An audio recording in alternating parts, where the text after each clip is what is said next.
जज़ाकल्लाह जी, thank you very much. Introduction करवा दें जी। Sir Suqrat Aman Rana sir, secretary tourism archaeology and museums department sir. Asim Raza sir, managing director TDCP।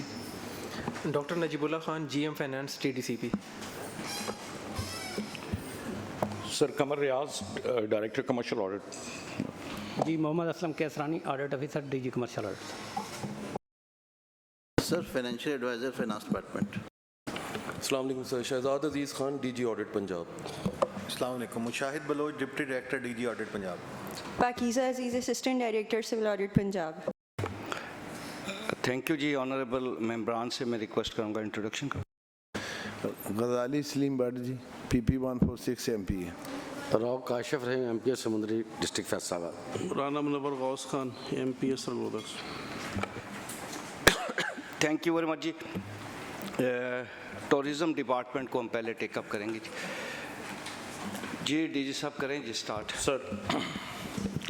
Sir ये आज का जो एजेंडा है ये tourism development corporation of Punjab limited TDCP, जो कि एक पब्लिक सेक्टर कंपनी है अंडर कंपनीज ऑर्डिनेंस 1984, इसका जो ऑडिट रिपोर्ट है वो 22-23 की है।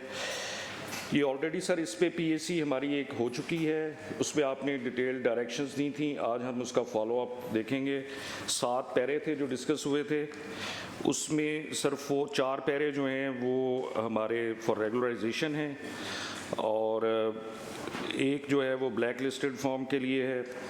तो अगर आप इजाज़त दें तो 1 बाई 1 फिर हम इसको ये ऑडिट ब्रीफ का sir page number 4 para number 16.1.4.1 irregular hiring of building at exorbitant rates. इसमें सर पैरे का जो मेन कंटेंशन थी कि एक बिल्डिंग इन्होंने हायर की थी हायर रेट्स के ऊपर, इसके ऊपर DAC ने डायरेक्शन दी थी कि मैटर प्रोब करें।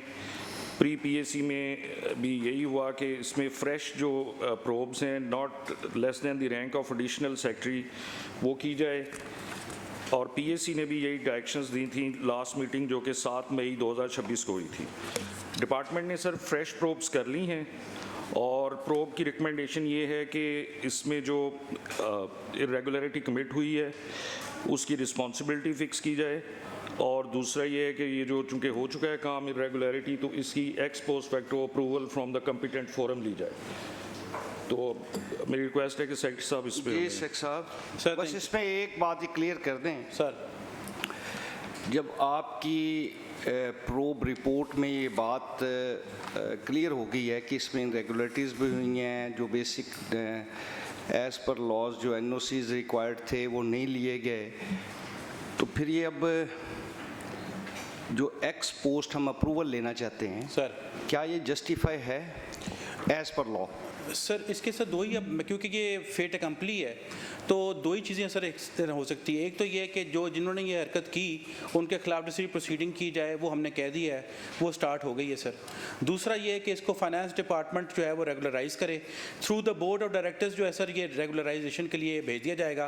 फाइनेंस इसमें देखना चाहेगा अगर कोई उसकी अंडरस्टैंडिंग हुई नहीं सुकरात भाई, sir my question is this कि भी जब एक इनलीगैलिटी हुई है तो कौन सा लॉ है जो फाइनेंस या बीओडी को इजाज़त देगा कि वो जो चीज़ें रिक्वायर्ड थी एज पर लॉ और वो नहीं हुई, वो उसको इजाज़त देगा? लॉ का कौन सा सेक्शन एप्लीकेबल होगा यहाँ पे? सर इसमें देखिए, अगर बिल्कुल हम थ्रेटिकली एकेडमिकली चलें सर, तो ये सेक्शन 32 कंपनी है सर। सेक्शन 32 कंपनी जो है is governed bye SECP and the corporate governance rules 2017। उसके तहत तो सर ये जो कंपनी का बोर्ड है वो फुली एम्पावर्ड है कि अगर किसी जगह पे जाके वो रेंट ज़्यादा देना चाहता है, कम देना चाहता है, बोर्ड यूजुअली एम्पावर्ड होता है कंपनीज़ का। हम सरकार की बात नहीं करते, हमारे पे तो होता है कि हमने एक्साइज से सर्टिफिकेट लेना है, हमने। सुकरात भाई, प्रायर या आफ्टर? Sir prior. तो ये हमारे पास तो जो सब्जेक्ट मैटर है ये आफ्टर का है जी, ठीक है ना। तो आपकी तरफ से और जो ऑडिट की तरफ से ब्रीफ में जो रिकमेंडेशंस हमें भिजवाई गई हैं सर, उसमें एक रिकमेंडेशंस ये भी हैं कि ये बोर्ड को भिजवा दिया जाए जी, ठीक है ना। बस एक सिंपल क्वेश्चन यही है कि भाई क्या बोर्ड इस हालात में कानूनी तौर पे ये करने का? कंपनीज ऑर्डिनेंस जो कंपनीज एक्ट 2017 के तहत बोर्ड एम्पावर्ड होता है रेगुलराइज करने का। एनी सॉर्ट ऑफ मिसगिविंग वो वेव ऑफ लोन भी कर सकता है, वो लॉसेस को भी वेव ऑफ कर सकता है। बोर्ड अपनी कैश बुक्स में लेकिन ये रिफ्लेक्ट करेगा। जी फाइनेंस क्या कहेगा इस पे? जी सर, इसमें अगर आप देखें ना तो इरेगुलरिटीज़ ये नीचे तीन चार लिखी हुई हैं पहले लेफ्ट साइड पर कॉलम के अंदर पेज 1 के ऊपर। ये वो सब चीज़ें हैं जो हमारे रूल्स का हिस्सा हैं जो रेंट ऑफ बिल्डिंग से पहले होनी चाहिए थी। एक मिनट, शेख साहब तशरीफ लाए हैं, सेक्रेटरी स्पेशलाइज्ड हेल्थ, आप आगे आ जाएं। अजमत भाई आप आगे आ जाएं।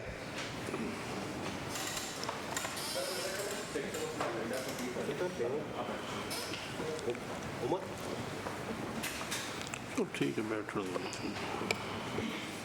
इसमें जो 5 ऑब्जर्वेशंस लगाई हुई हैं सर, तो शेख साहब आप इसके बारे में क्या फरमाते हैं? 5 इनको आपने बोर्ड से मंजूरी ले ली इसकी? सर उसी मंजूरी के लिए आपके पास तशरीफ लाए हम कि आप ओके करेंगे तो हम बोर्ड के सामने पेश ये करेंगे। सर आप ये अलाउ कर सकते हैं कि इसको बोर्ड के सामने पेश किया जाए और वो रेकमेंड करेगा फाइनेंस डिपार्टमेंट को आगे ताकि ये रेगुलराइज हो सके। अच्छा सुकरात भाई, sir is it a procedural mistake? It's a procedural mistake. Procedural जी जी, ऑडिट क्या कहेगा? एम्बेजलमेंट नहीं है, प्रोसीजरल मिस्टेक। प्रोसीजरल जी मिस्टेक। सर हमारा मुद्दा बुनियादी तौर पे यही है कि अगर कोई चीज़ रूल्स रेगुलेशंस में रिक्वायर्ड होती है और अगर वो कोई अफसर उसको पूरा नहीं करता या कोई भी कॉम्पिटेंट अथॉरिटी, तो हम आपके सामने पेश करते हैं। इस पर डिपार्टमेंट हमारे साथ एग्री कर रहा है कि ये नहीं हुई चीज़ें, ऑडिट पॉइंट ऑफ व्यू बिल्कुल ठीक है। अब हमने आगे चलना है। एक तो ये है कि इसमें जो जिम्मेदारान थे उनके खिलाफ कार्रवाई की जाए जो भी अप्रोप्रिएट बनती है, और दूसरा ये जो कॉम्पिटेंट फोरम है उसके नॉलेज में लाया जाए कि ये उसके ऊपर डेलिब्रेट करे कि ये आइंदा ना हो। और अगर वो समझते हैं तो फिनेंस को भेज दें, अगर वो समझते हैं कि ये रेगुलराइज नहीं हो सकता तो इट्स देयर प्रोरोगेटिव। तो PAC मेरी जो रिकमेंडेशन है PAC को ये है कि स्ट्रिक्ट डायरेक्शंस दी जाएं कि जो रूल्स लॉज हैं रेंट ऑफ बिल्डिंग के हवाले से उनको स्ट्रिक्टली फॉलो किया जाए, और इस पर्टिकुलर जो इरेगुलरिटी है इसके जिम्मेदारान के खिलाफ एक्शन लिया जाए और फ्यूचर में इसको इंश्योर किया जाए कि ऐसी इरेगुलरिटी इनकर ना हो। इस पे अभी अलहदा हम आपसे एक मीटिंग करेंगे सर। हम नया एक फॉर्मेट इसी ही फोरम से लेके आ रहे हैं और तमाम डिपार्टमेंट्स के एक मिनट में सर मुझे बात तो कर लेने दें। यानी यूनानिमसली इस फोरम की 3 राय हैं। एक तो ये है कि जो लास्ट 3 इयर्स हैं इनका परफॉर्मेंस ऑडिट करवाया जाए तमाम डिपार्टमेंट्स का। सेकेंडली वर्ड क्या यूज़ करते हैं आप, physical audit, forensic audit forensic audit हो।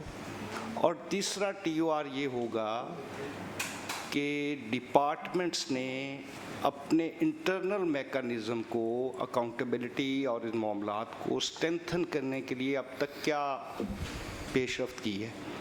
ये है हमारे एजेंडे में, लेकिन क्योंकि ये बैठ के करने वाली बात है, उसमें आपका रोल बहुत ज़्यादा होगा, तो वो अलग फिर आपसे बात करेंगे बैठ के। जी शेख साहब। सर बस शुक्रात भाई, एक मिनट। जी जी मेंबर साहब। Sir, The probe committee found that mandatory procedure requirements, NOC and certification were not obtained. जी सर। अगर हमने ये बताना है तो हेड ऑफ डिपार्टमेंट को खुद चाहिए था ये करना। प्रोब ये प्रोब कमेटी ये प्रोब रिपोर्ट है सर। नहीं किया गया। क्या महकमे ने नहीं देखा जब ये हो रहा था? महकमे ने सर प्रोब में ये पहले आपको मैं बताऊं तो पिछली पीएससी के अंदर जी। टीडीसीपी ने खुद प्रोब किया था, जिस पे मैंने ये कहा था कि सर ये मुनासिब नहीं है कि टीडीसीपी खुद ही प्रोब करे और अपने आप को एग्जॉनरेट कर ले, जिसके सिलसिले में फिर हम लोगों ने, डिपार्टमेंट ने अलहदा प्रोब किया, उसमें ये अग्री किया विद ऑडिट के इसमें ये इरेगुलरिटी प्रोसीजर की हुई है और इसमें जिन्होंने ये इरेगुलरिटी की है उनके खिलाफ डिसिप्लिनरी प्रोसीडिंग होना चाहिए। और अब क्योंकि ये फेट कंपली हो चुका है, चीज़ हो चुकी है और ये शिफ्ट भी हो चुके हैं दूसरी बिल्डिंग में, उसको मैं अनडू तो नहीं कर सकता। ये कर सकता हूँ कि आइंदा के लिए इस पे जो है वो कॉग्निजेंस ली जाए कि कभी ऐसा दोबारा ना हो, और दूसरा ये कि ये रेगुलराइजेशन के लिए बोर्ड के थ्रू फाइनेंस डिपार्टमेंट को पेश किया जाए। चल इसमें ऐसा करते हैं जी, जो आपकी प्रोब रिपोर्ट है जो डिपार्टमेंट ने की है सर, जो रिस्पॉन्सिबल हैं उन पे रिस्पॉन्सिबिलिटी फिक्स करके जी सर, जो उनके अगेंस्ट कार्रवाई बनती है वो इनिशिएट करवाएं आप, और सेकंड ये आप भिजवाएं रेगुलराइज होने के लिए। थैंक यू वेरी मच जी। Next sir, page number 7 audit brief का para number 16.1.4.2, irregular expenditure due to unjustified retention of daily wage employees beyond admissible limit, 18.288 million।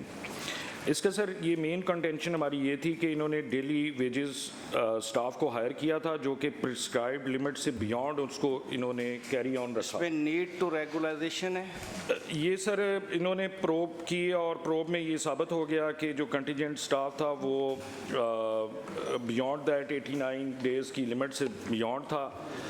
और अब ये है कि सर इसको भी रेगुलराइज ही होगा, क्योंकि ये अब मौजूदा सूरत हाल उन कंटिजेंट स्टाफ की क्या है वो तो सेक्टर साहब बताएंगे, लेकिन हम ये कहते हैं कि ये आइंदा ऐसा ना हो कि ये जो एम्प्लॉइज़ हैं डेली वेज ये 89 डेज से बियॉन्ड आप इनको नहीं रख सकते। अगर आपने रखना है तो फ्रेश आप उसका दोबारा प्रोसीजर इख्तियार करेंगे।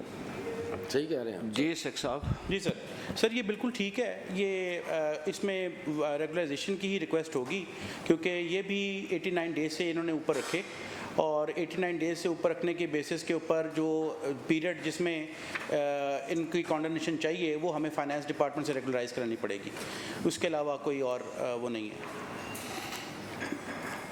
जी फाइनेंस से पूछ लें। जी फाइनेंस क्या कहते हैं? सर रेगुलराइज हमने कर दिया, क्योंकि आपने रिजॉल्व कर दिया था मैटर। जी आज ही सर हमने किया, क्योंकि बजट की वजह से बहुत बिजी। रेगुलराइज हो गया है? जी सर हो गया। तो फिर सेटल नेक्स्ट। जी सर। क्यों जी ऑडिट? जी सर, हाँ, अगर फाइनेंस कह रहे हैं तो हम इसको रेगुलराइज कर फिर सेटल जी। नेक्स्ट आ जाए। Next sir, page number 10 16.1.4.3 inadmissible payment of honorarium and deputation allowance to the officers 2.5। अच्छा सर, इसमें लास्ट मीटिंग में कहीं वो ये डिस्कस हो गया था कि इसमें प्रोब करें। इसमें हमने सर वेरीफाई किया, इसमें एक ऑफिसर थे वो उनके पोस्टिंग ऑर्डर हुए थे, वो डेपुटेशन अलाउंस लेते रहे, उनकी रिकवरी हो गई है सारी, उनसे हमने कर लिया, वो डेपुटेशन अलाउंस इनएडमिसिबल था। दूसरा था ऑनरेरिया का कि ऑनरेरियम इन्होंने 2 दिए 1 साल में, तो उस पे मेरा ज़ाती तौर पे ये ख्याल है कि वो बोर्ड एम्पावर्ड है, बोर्ड अगर समझता है कि किसी employee now what is the recommendation of the audit? Recommended for settlement है sir. And department sir recommended for settlement. Finance क्या कहेगा इस पे? सेटलमेंट इनके जो सर्विस मैटर्स हैं उसके अंदर लिखा हुआ है कि 1 एमडी और 2 चेयरमैन दे सकते हैं, तो ये 2 दिए हैं। चलिए सेटल। नेक्स्ट आ जाए। Next sir, page number 12 16.1.4.4 irregular expenditure on printing and ticket printing. इन्होंने कुछ स्प्लिटिंग की थी 8.2 मिलियन की, हमने रिकॉर्ड वेरीफाई कर लिया। इसमें बस एक ही इतराज़ था कि इन्होंने पूरे साल में इसको प्लान करने की बजाय स्प्लिटिंग करके खर्चा किया। इसमें हमारी फिर यही रिकमेंडेशन है कि इसको फाइनेंस डिपार्टमेंट से या कॉम्पिटेंट फोरम से इसको रेगुलराइज करें। सर ये कर दिया फाइनेंस ने रिकमेंड कर दिया हुआ जी कर दिया। ये रिकमेंडेड फॉर सेटल जी। Next next sir para number 16.1.4.5 revenue loss due to non renting of Kot Mithan resort. इसमें सर हमने फ्रेश प्रोब का कहा था पिछली मीटिंग में, तो इसमें कमेटी ने इनकी प्रोब जो कमेटी है उसने ये फाइंड किया है कि कोई लॉस नहीं हुआ इसमें, और टीडीसीपी जो है ना जो ब्लैक लिस्ट करेगी जो कि एब्सकॉन्डर था जो इसमें नॉन कोऑपरेटिव वेंडर था, तो हमारी रिकमेंडेशन ये है कि ये पेपरा के साथ टेकअप करें मैटर और उसको ब्लैक लिस्ट करें, उसकी प्रोसीडिंग को फाइनलाइज करें। सर ये 19 जून को हमने टेकअप कर लिया है एमडी पेपरा के साथ, हमने लेटर भी भेज दिया उनको। ये मैसेज रेंज हट्स हैं इनको ऑलरेडी ब्लैक लिस्ट के लिए लिख भी दिया है और वो उस पर काम कर रहे हैं सर। अब ये सर सब्जेक्ट टू वेरिफिकेशन ये हम सेटल कर देते हैं। जब पेपरा इसको ब्लैक लिस्ट कर देगा तो ये automatically stand settled. On the general commitment of the secretary of the department sir क्या कहते हैं? सर आप ठीक है, वो उन्होंने बड़ी कॉन्फिडेंसली ये बात की है, तो हमें कोई इतराज़ नहीं है अगर ये मैं वैसे हम ये कह रहे हैं कि मैं ज़ाती तौर पे सुकरात साहब को जानता हूँ, वो नहीं ऐसी कमिटमेंट नहीं करेंगे। आज हैं तो वो हम ये कहते हैं कि मामला कहीं पीछे ना चला जाए, तो ज़रा फॉलो अप रहेगा कि पेपरा जो है उसके ऊपर भी प्रेशर होगा। वैसे आप जैसे मुनासिब समझते हैं सब्जेक्ट टू वेरिफिकेशन कर देते जी, कर लेते ठीक। Sir next page number 16.1.4.7 irregular award of contract and potential loss due to non awarding of branding contract of resort। इसमें सर अगेन हमने फ्रेश प्रोब का कहा था, इसमें जो प्रोब कमेटी है उसने ये दोबारा प्रोब किया है और हमारी कंटेंशन ये है कि इन्होंने ब्रांडिंग राइट्स जो हैं वो रिपीटेडली एडवर्टाइज़ किए हैं, लेकिन इनको कोई अच्छी ऑफ़र नहीं मिली जो कि इंटरेस्ट ऑफ टीडीसीपी हो। तो लेकिन कमेटी ने कंक्लूड ये किया है कि कोई रेगुलर अवार्ड ऑफ कॉन्ट्रैक्ट नहीं हुआ और जो लॉस है वो भी पोटेंशियल नेचर का है, यानी पोटेंशियल लॉस हुआ है, एक्चुअल लॉस नहीं हुआ। Duration of this para is Covid का दौर था सर, ये कोविड के दौर का पैरा है जी, कोविड के दौर है। उस दौर में ये हो नहीं सका था सर, ये ब्रांडिंग इसकी नहीं करवा सके उस दौर में सर। इन्होंने एडवर्टाइज किया था लेकिन जो ऑफर आई इनको वो इनके इंटरेस्ट में नहीं थी या वो कम थी ऑफर, तो दे डिडंट एग्री। आप डिपार्टमेंट की प्रोब रिपोर्ट क्या है? सर प्रोब रिपोर्ट है कि लॉस नहीं हुआ एक्सचेकर को। लॉस नहीं हुआ। क्या रिकमेंड करते हैं आप? सर हमारी रिकमेंडेशन यही है कि ये टाइमली कमर्शलाइजेशन करें, टाइमली अपना एक पूरा प्लान बनाएं कि जो जो रिजॉर्ट हैं वहाँ पे जो इन्होंने स्पॉन्सरशिप देनी है किसी भी ब्रांडिंग एजेंसी को, तो वो हर साल एनुअल एक उसका तरीकाकार होना चाहिए ताकि वो जो एक पोटेंशियल रेवेन्यू है जहाँ से भी को पैसा अर्न हो सकता है। साहब ये तो है फ्यूचर। जी सर, करंट मैटर पे क्या रिकमेंड? सर इसमें तो हम एग्री करते हैं इनकी प्रोब कमेटी से, क्योंकि इन्होंने फ्रेश प्रोब की है और वो कोई एक्चुअल लॉस नहीं हुआ। फाइनेंस क्या कहेगा इस पे? सर प्रोब का जो बेस है वो तो यही कह रहा है कि कोई लॉस नहीं है, तो हमें फिर उसके ऊपर डिपेंड करना पड़ता है। सेटल जी, next. Thank you. Last para, sir, page number 19, 16.1.4.8, unjustified attribution of annual profit by non-deducting withdrawals from the accumulated balances। एक इनका सर ये बोर्ड ऑफ ट्रस्टी जो है सीपी फंड ट्रस्ट के, एक इनका सीपी फंड ट्रस्ट है, उसमें से कुछ अमाउंट्स निकालनी थी, हमें इन्होंने रिकॉर्ड नहीं दिया था। तो ऑडिट की कंटेंशन ये थी कि without the absence of record we can not verify कि इसमें कोई अनोमली है कि नहीं। अब और हमने लास्ट मीटिंग में फ्रेश प्रोब का कहा था, इन्होंने प्रोब कर ली है और प्रोब कमेटी ने अवेलेबल रिकॉर्ड भी हमें दे दिया है और उन्होंने कोई रिस्पॉन्सिबिलिटी फिक्स नहीं की। हमारी रिकमेंडेशन ये है सर कि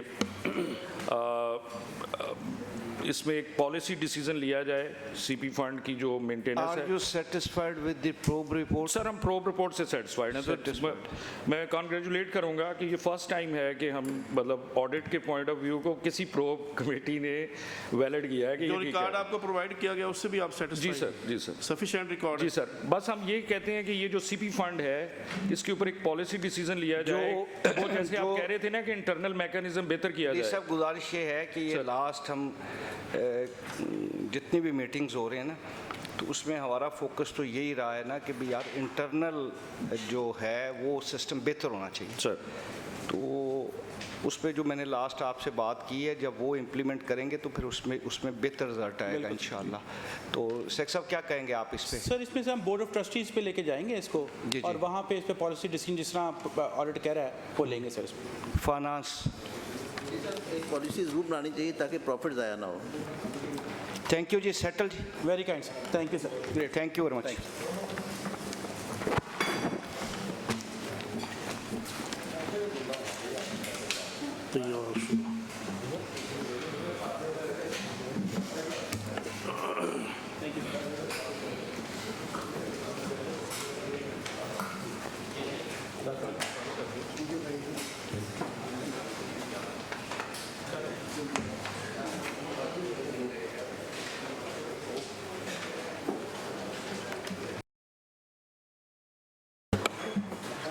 अजमत भाई कैसे हैं आप?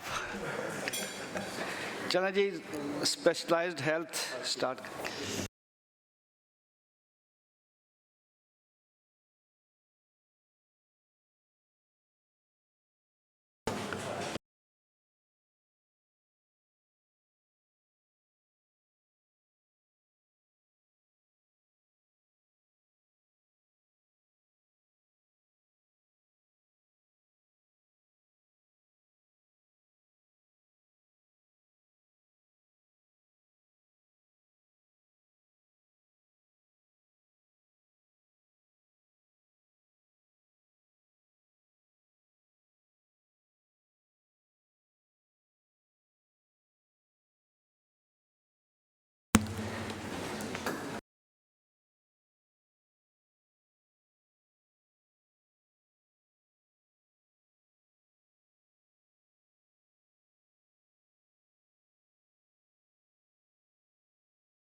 डीजी साहब, एजेंडा स्टार्ट करने से पहले मैंने अभी तकलीफ़ दी है डीजी ऑडिट को भी, जो पहले हमने डिस्कस किया है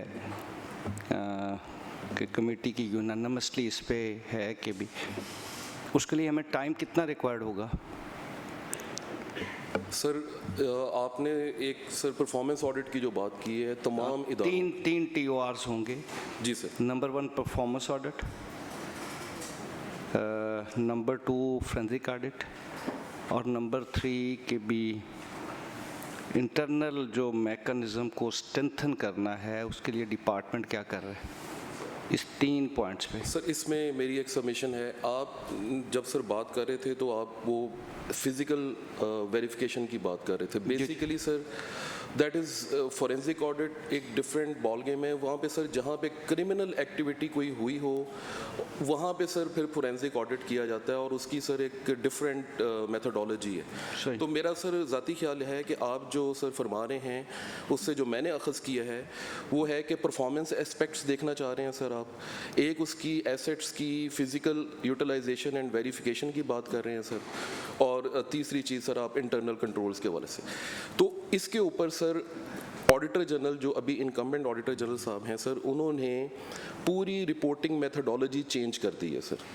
अब सर हर इदारे की इंडिपेंडेंट ऑडिट रिपोर्ट हम बना रहे हैं। अभी सर हमने 6 स्पेशलाइज्ड हेल्थ की बात करें तो सर 6 हॉस्पिटल्स किए हैं जो अभी हमने मई और जून में सर ऑडिट किया सर, और ये अब आपको सर ये जल्दी ही रिपोर्ट्स आना शुरू हो जाएंगी। इसमें सर ये कॉम्प्रीहेंसिवली उनका जो रोल्स रिस्पॉन्सिबिलिटीज़ मैंडेट हमने सर उसको भी एनालाइज कर लिया है, जो सर उनकी परफॉर्मेंस रिलेटेड एस्पेक्ट्स हैं सर्विस डिलीवरी के, patient to bed ratio, bed occupancy rate, उनके सर बोर्ड की मीटिंग्स, उनकी फ्रीक्वेंसी, उसके बाद सर इंटरनल कंट्रोल्स, मेडिसिन की कंजम्पशन की पूरी ट्रेल। तो sir this has already been done and instituted by the honourable auditor general of Pakistan, और अब फ्यूचर में आपके पास जो रिपोर्ट्स आना शुरू हो जाएंगी वो इसी बुनियाद पे हैं सर, और ऑल कॉम्प्रीहेंसिव हैं सर। इसमें इम्पैक्ट एनालिसिस भी है, इसमें परफॉर्मेंस ऑडिट भी है, इसमें इंटरनल कंट्रोल्स भी है और फिजिकल वेरिफिकेशन। ये सब एक मिनट है, फाइनेंस डिपार्टमेंट जो हमारे इल्म में आया है कि 24-25 की रिपोर्ट भी अभी तक फाइनेंस ने ले नहीं की। वो 24-25 की हमने यहाँ असेंबली में भेज दी हुई है। नहीं भेजी हुई? सितंबर 2025 में सर।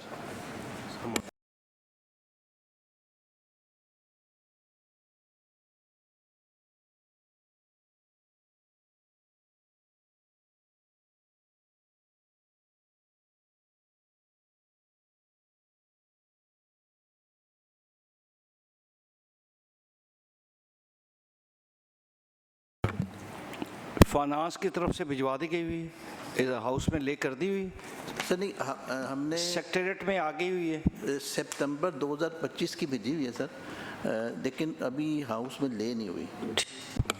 जी डी साहब आप बात करें। जी सर मैं इसी बात को थोड़ा कंटिन्यू करना चाहता हूँ जो अभी आपने सर इशू हाईलाइट किया सर। कल ही हमें ऑडिटर जनरल साहब से बड़ी स्ट्रिक्ट इंस्ट्रक्शंस आई हैं कि जितनी पेंडिंग रिपोर्ट्स हैं जो हम दे चुके हैं फाइनेंस को, उनको हाउस के सामने, एंड उनका तो ये था कि प्रेफरेबली बजट सेशन के दौरान इनको ले किया जाए, क्योंकि सर फेडरल में ये हो चुकी है, इस साल की भी जो रिपोर्ट है वो ले हो चुकी है। उसके ऊपर सर हमने we have taken up this matter with the secretary finance और सेक्रेटरी असम्बली को भी लिखा है, और ऑडिटर जनरल साहब की इंस्ट्रक्शन है कि हम स्पीकर से भी मिलें और उनसे रिक्वेस्ट करें, क्योंकि सर ये एक साल हो गया है। ये रिपोर्ट जो है हमारी तरफ से पिछले साल जून में 24-25 की रिपोर्ट फाइनेंस को जमा करवा दी गई थी सर, तो और 25-26 की भी जमा करवा दी गई है सर फाइनेंस को। तो इसमें सर आपकी इंटरवेंशन भी हमें दरकार होगी सर, आप भी काइंडली इस फोरम के हवाले से तो 3-4 मरतबा लिख के भिजवा चुके हैं हम भी। चलें इसको टेकअप करते हैं इस मैटर को। जी स्टार्ट करें जी। सर ये आज के एजेंडे में मेयो हॉस्पिटल लाहौर जो है उसकी रिपोर्ट, ऑडिट रिपोर्ट 22-23 की है सर, और इसमें सर टोटल 21 ऑडिट पैराज हैं। इस पे ऑलरेडी एक पीएसी हो चुकी है सर, जिसमें 9 पैराज डिस्कस हुए थे सर। वो फर्स्ट 9 जो हैं इस तरतीब में सर वो हैं जो कि पीएसी जिन पे हो चुकी है। Out of those 9 sir 2 paras are recommended for settlement, और अभी तक सर जो रिकवरी ऑडिट ने वेरीफाई की है 4.44 मिलियन की है सर। तो अब सर अगर हम पैरा स्टार्ट फ्रॉम फर्स्ट ना जी, डीपी नंबर 194320। जी सर ये 19 रिकमेंडेड फॉर सेटलमेंट। जी सर ये रिकमेंडेड फॉर सेटलमेंट है सर। 7,74,000 की इसमें रिकवरी इफेक्ट हो चुकी है, ऑडिट ने वेरीफाई भी की है, और लास्ट पीएससी की डायरेक्शन भी इसको कंडीशनली सेटल्ड की थी, जो कि अब हमने वेरीफाई भी कर। चलें गुड जी, नेक्स्ट सेटल सर। नेक्स्ट भी सर सेटल्ड है सर। बैकग्राउंड बता दें। जी सर, इसमें sir excess purchase of LP medicines थी, ऑडिट ने इसको ऑब्जेक्ट किया था। डिपार्टमेंट ने सर इसमें ये कहा था कि ये वो पीरियड था, कोविड पीरियड, जिसमें जो एलपी परचेज की मेडिसिन की जो स्लैब है या बेंचमार्क है 15% का, उसको इंक्रीज कर दिया गया था बाय द कैबिनेट, क्योंकि Mayo hospital was the centre stage for Covid pandemics. उसके लिए सर फिर ये हमने कैबिनेट का जो लेटर था वो हमें दिखा दिया गया सर, हमने वेरीफाई कर लिया।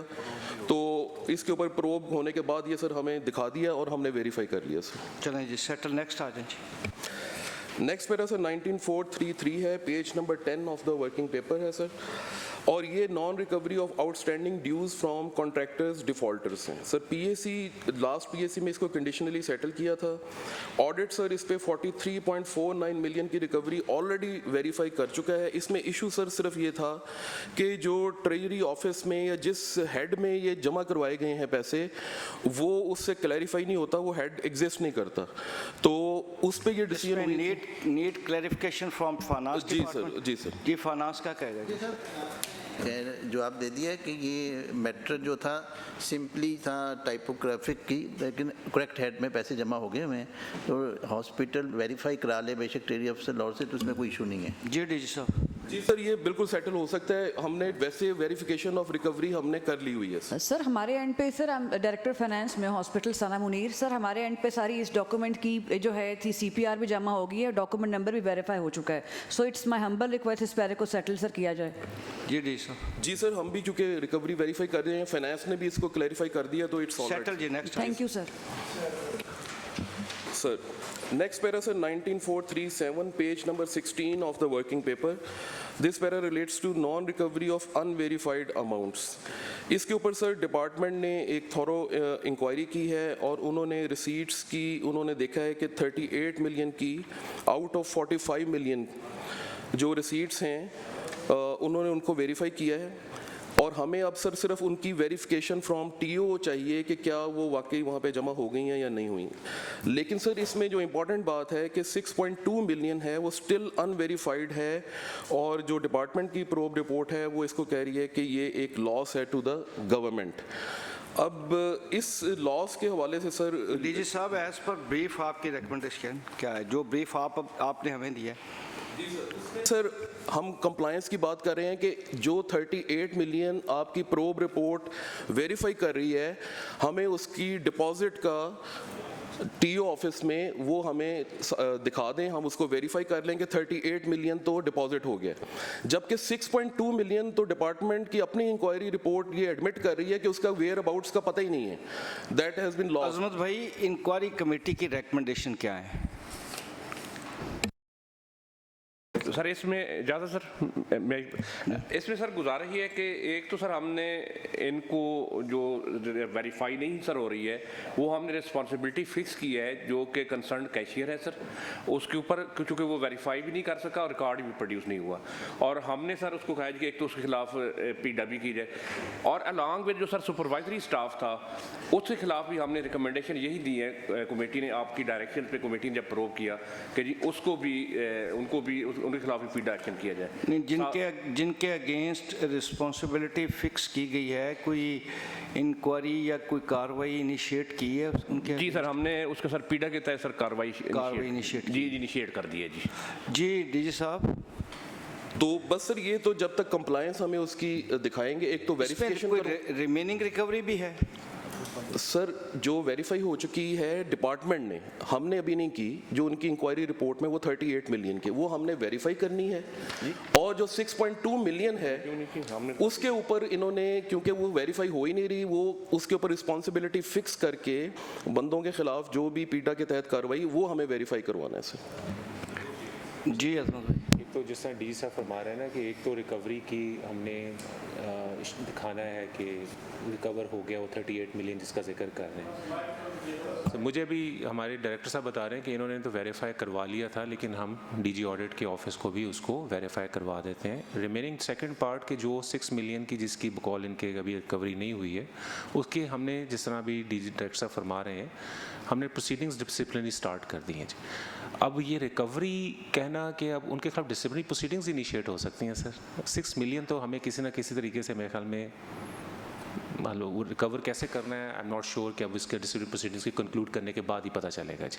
अगर वो जिम्मेदार हैं तो उनको या तो नौकरियों से उनके ऊपर कोई ना कोई सज़ा होगी सर, या रिकवरी भी डल सकती है सर, डिपेंडिंग अपॉन एक वक्त में एक ही काम हो सकता है, या उनकी पीड़ा के तहत इंक्वायरी हो सकती है या रिकवरी हो सकती है। सर डिपेंड्स के जी जब आपने इंक्वायरी होगी उनके खिलाफ पीड़ा इंक्वायरी शुरू कर दी है जी सर, तो जाहिर जब उसका रिजल्ट आएगा तो उसके ऊपर ही सारी चीज़ें। जी सर ऐसे ही है सर। डीजी साहब, जो मेरी प्रपोजिशन है या मैं समझता हूँ, आई थिंक ये रिकवरी का केस नहीं है। आई थिंक मे बी तो थोड़ा असिस्ट कर दीजिएगा कि ये रिकवरी का केस नहीं है। मैं सर इसमें जी मैं सर ये थोड़ा सा सर, ये हॉस्पिटल की रिसीट्स हैं। अब रिसीट्स के अंदर 6.2 मिलियन साबित ही नहीं हो रहा कि वो आया है कागजों में, लेकिन वो कहाँ है, उसकी ट्रेल और उसको वो रेलिवेंट पर्सन साबित ही नहीं कर पा रहे कि ये जमा हो गया, जबकि वैसे दिखाया हुआ है कि ये आया हुआ है सर। अब यही प्रोब कमेटी ने भी इसी को साबित किया है कि बाकी रिसीट्स जो उनसी हैं 38 मिलियन आउट ऑफ 45 वो आई हैं, मौजूद हैं, ट्रेजरी में जमा हुई हैं, तो वो हमें सर वो वेरीफाई करवाएंगे। और जो नहीं साबित हो सकी, जिनका आपको स्पोर्टिंग रिकॉर्ड नहीं मिल सका ऑडिट को सर, 6.2 मिलियन का तो डिपार्टमेंट को भी नहीं मिला। डिपार्टमेंट को भी नहीं मिला जी। ऑलरेडी इस चीज़ को डिटर्मिन कर चुकी है कि 6 मिलियन का नहीं मिला, जिसकी वजह से उन्होंने खिलाफ उन लोगों के खिलाफ प्रोसीडिंग्स इनिशिएट कर दी हैं। तो जो मिल गया है रिकॉर्ड, जिसकी वेरिफिकेशन प्रो कमेटी समझती है कि 330 वो कितने मिलियन है, 38.9 जो मिलियन है सर, वो हम वेरीफाई करवा देते हैं जी ट्रेजरी में जो जमा हुआ है। बाकी आप अगर चाहें तो इसको पेंड कर दें till the conclusion of that proceedings, जो डिसिप्लिनरी प्रोसीडिंग्स लोगों के खिलाफ इनिशिएट। चलें डन जी। एज पर जिस शेख साहब ने कहा है कि till the implementation of the last direction issued by this honorable forum, उस वक्त हम इसको पेंड कर लेते हैं। मीनवाइल सर, जो रिकवरी ये कर चुके हैं, वो जो रिसीट वेरिफिकेशन करवा दें, वो वेरिफिकेशन करवा दें सर। शेख साहब, यही आपने कहा। चलें जी, नेक्स्ट आ जाए sir. Next para 19.4.316 page number 21 of the working paper. ये सर पैरा रिलेट करता था non realisation of canteen rent. इसके ऊपर सर एक कॉम्प्रिहेंसिव प्रोब की है सर डिपार्टमेंट ने, और उसमें सर जो पार्शियल रिकवरी है 1.75 मिलियन की आउट ऑफ 3.1 मिलियन जो है वो सर वो कह रहे हैं कि हो गई है। और जबकि सर इसमें अब मज़ीद जब डिपार्टमेंट ने प्रोब किया तो 3.03 मिलियन मज़ीद भी सर इलेक्ट्रिसिटी चार्जेस और कैंटीन और हॉस्टल के जो हैं इलीगल ऑक्यूपेंट से वो भी सामने आए। तो डिपार्टमेंट ने सर इसके ऊपर एक तो पीडा एक्ट भी इनिशिएट करने का कहा है उस इंक्वायरी रिपोर्ट में, और अब सर जो रिकवरी पॉइंट आउट हुई है वो रिकवर करके ऑडिट को वेरीफाई भी करवानी है सर।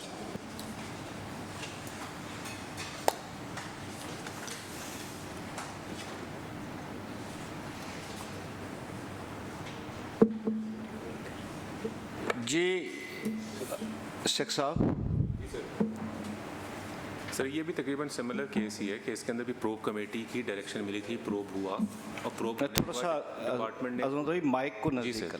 सर मैं कह रहा हूँ इसमें भी प्रोब हमने ही किया डिपार्टमेंट ने, जिस तरह डीजी साहब फरमा रहे हैं उसकी बेसिस के ऊपर कुछ रिकवरी इफेक्ट हो गई और रिमेनिंग के अगेंस्ट हम लोगों ने पीडा प्रोसीडिंग्स इनिशिएट करने की डायरेक्शन थे। अच्छा, उस प्रोब में कोई रिस्पॉन्सिबिलिटी भी फिक्स की गई? नहीं की गई जी सर, उस पर फिक्स की गई। और जिनके अगेंस्ट रिस्पॉन्सिबिलिटी फिक्स हुई, क्या उनके अगेंस्ट को सर वो पीडा प्रोसीडिंग्स इनिशिएट हो रही हैं? इनिशिएट हुई हैं सर।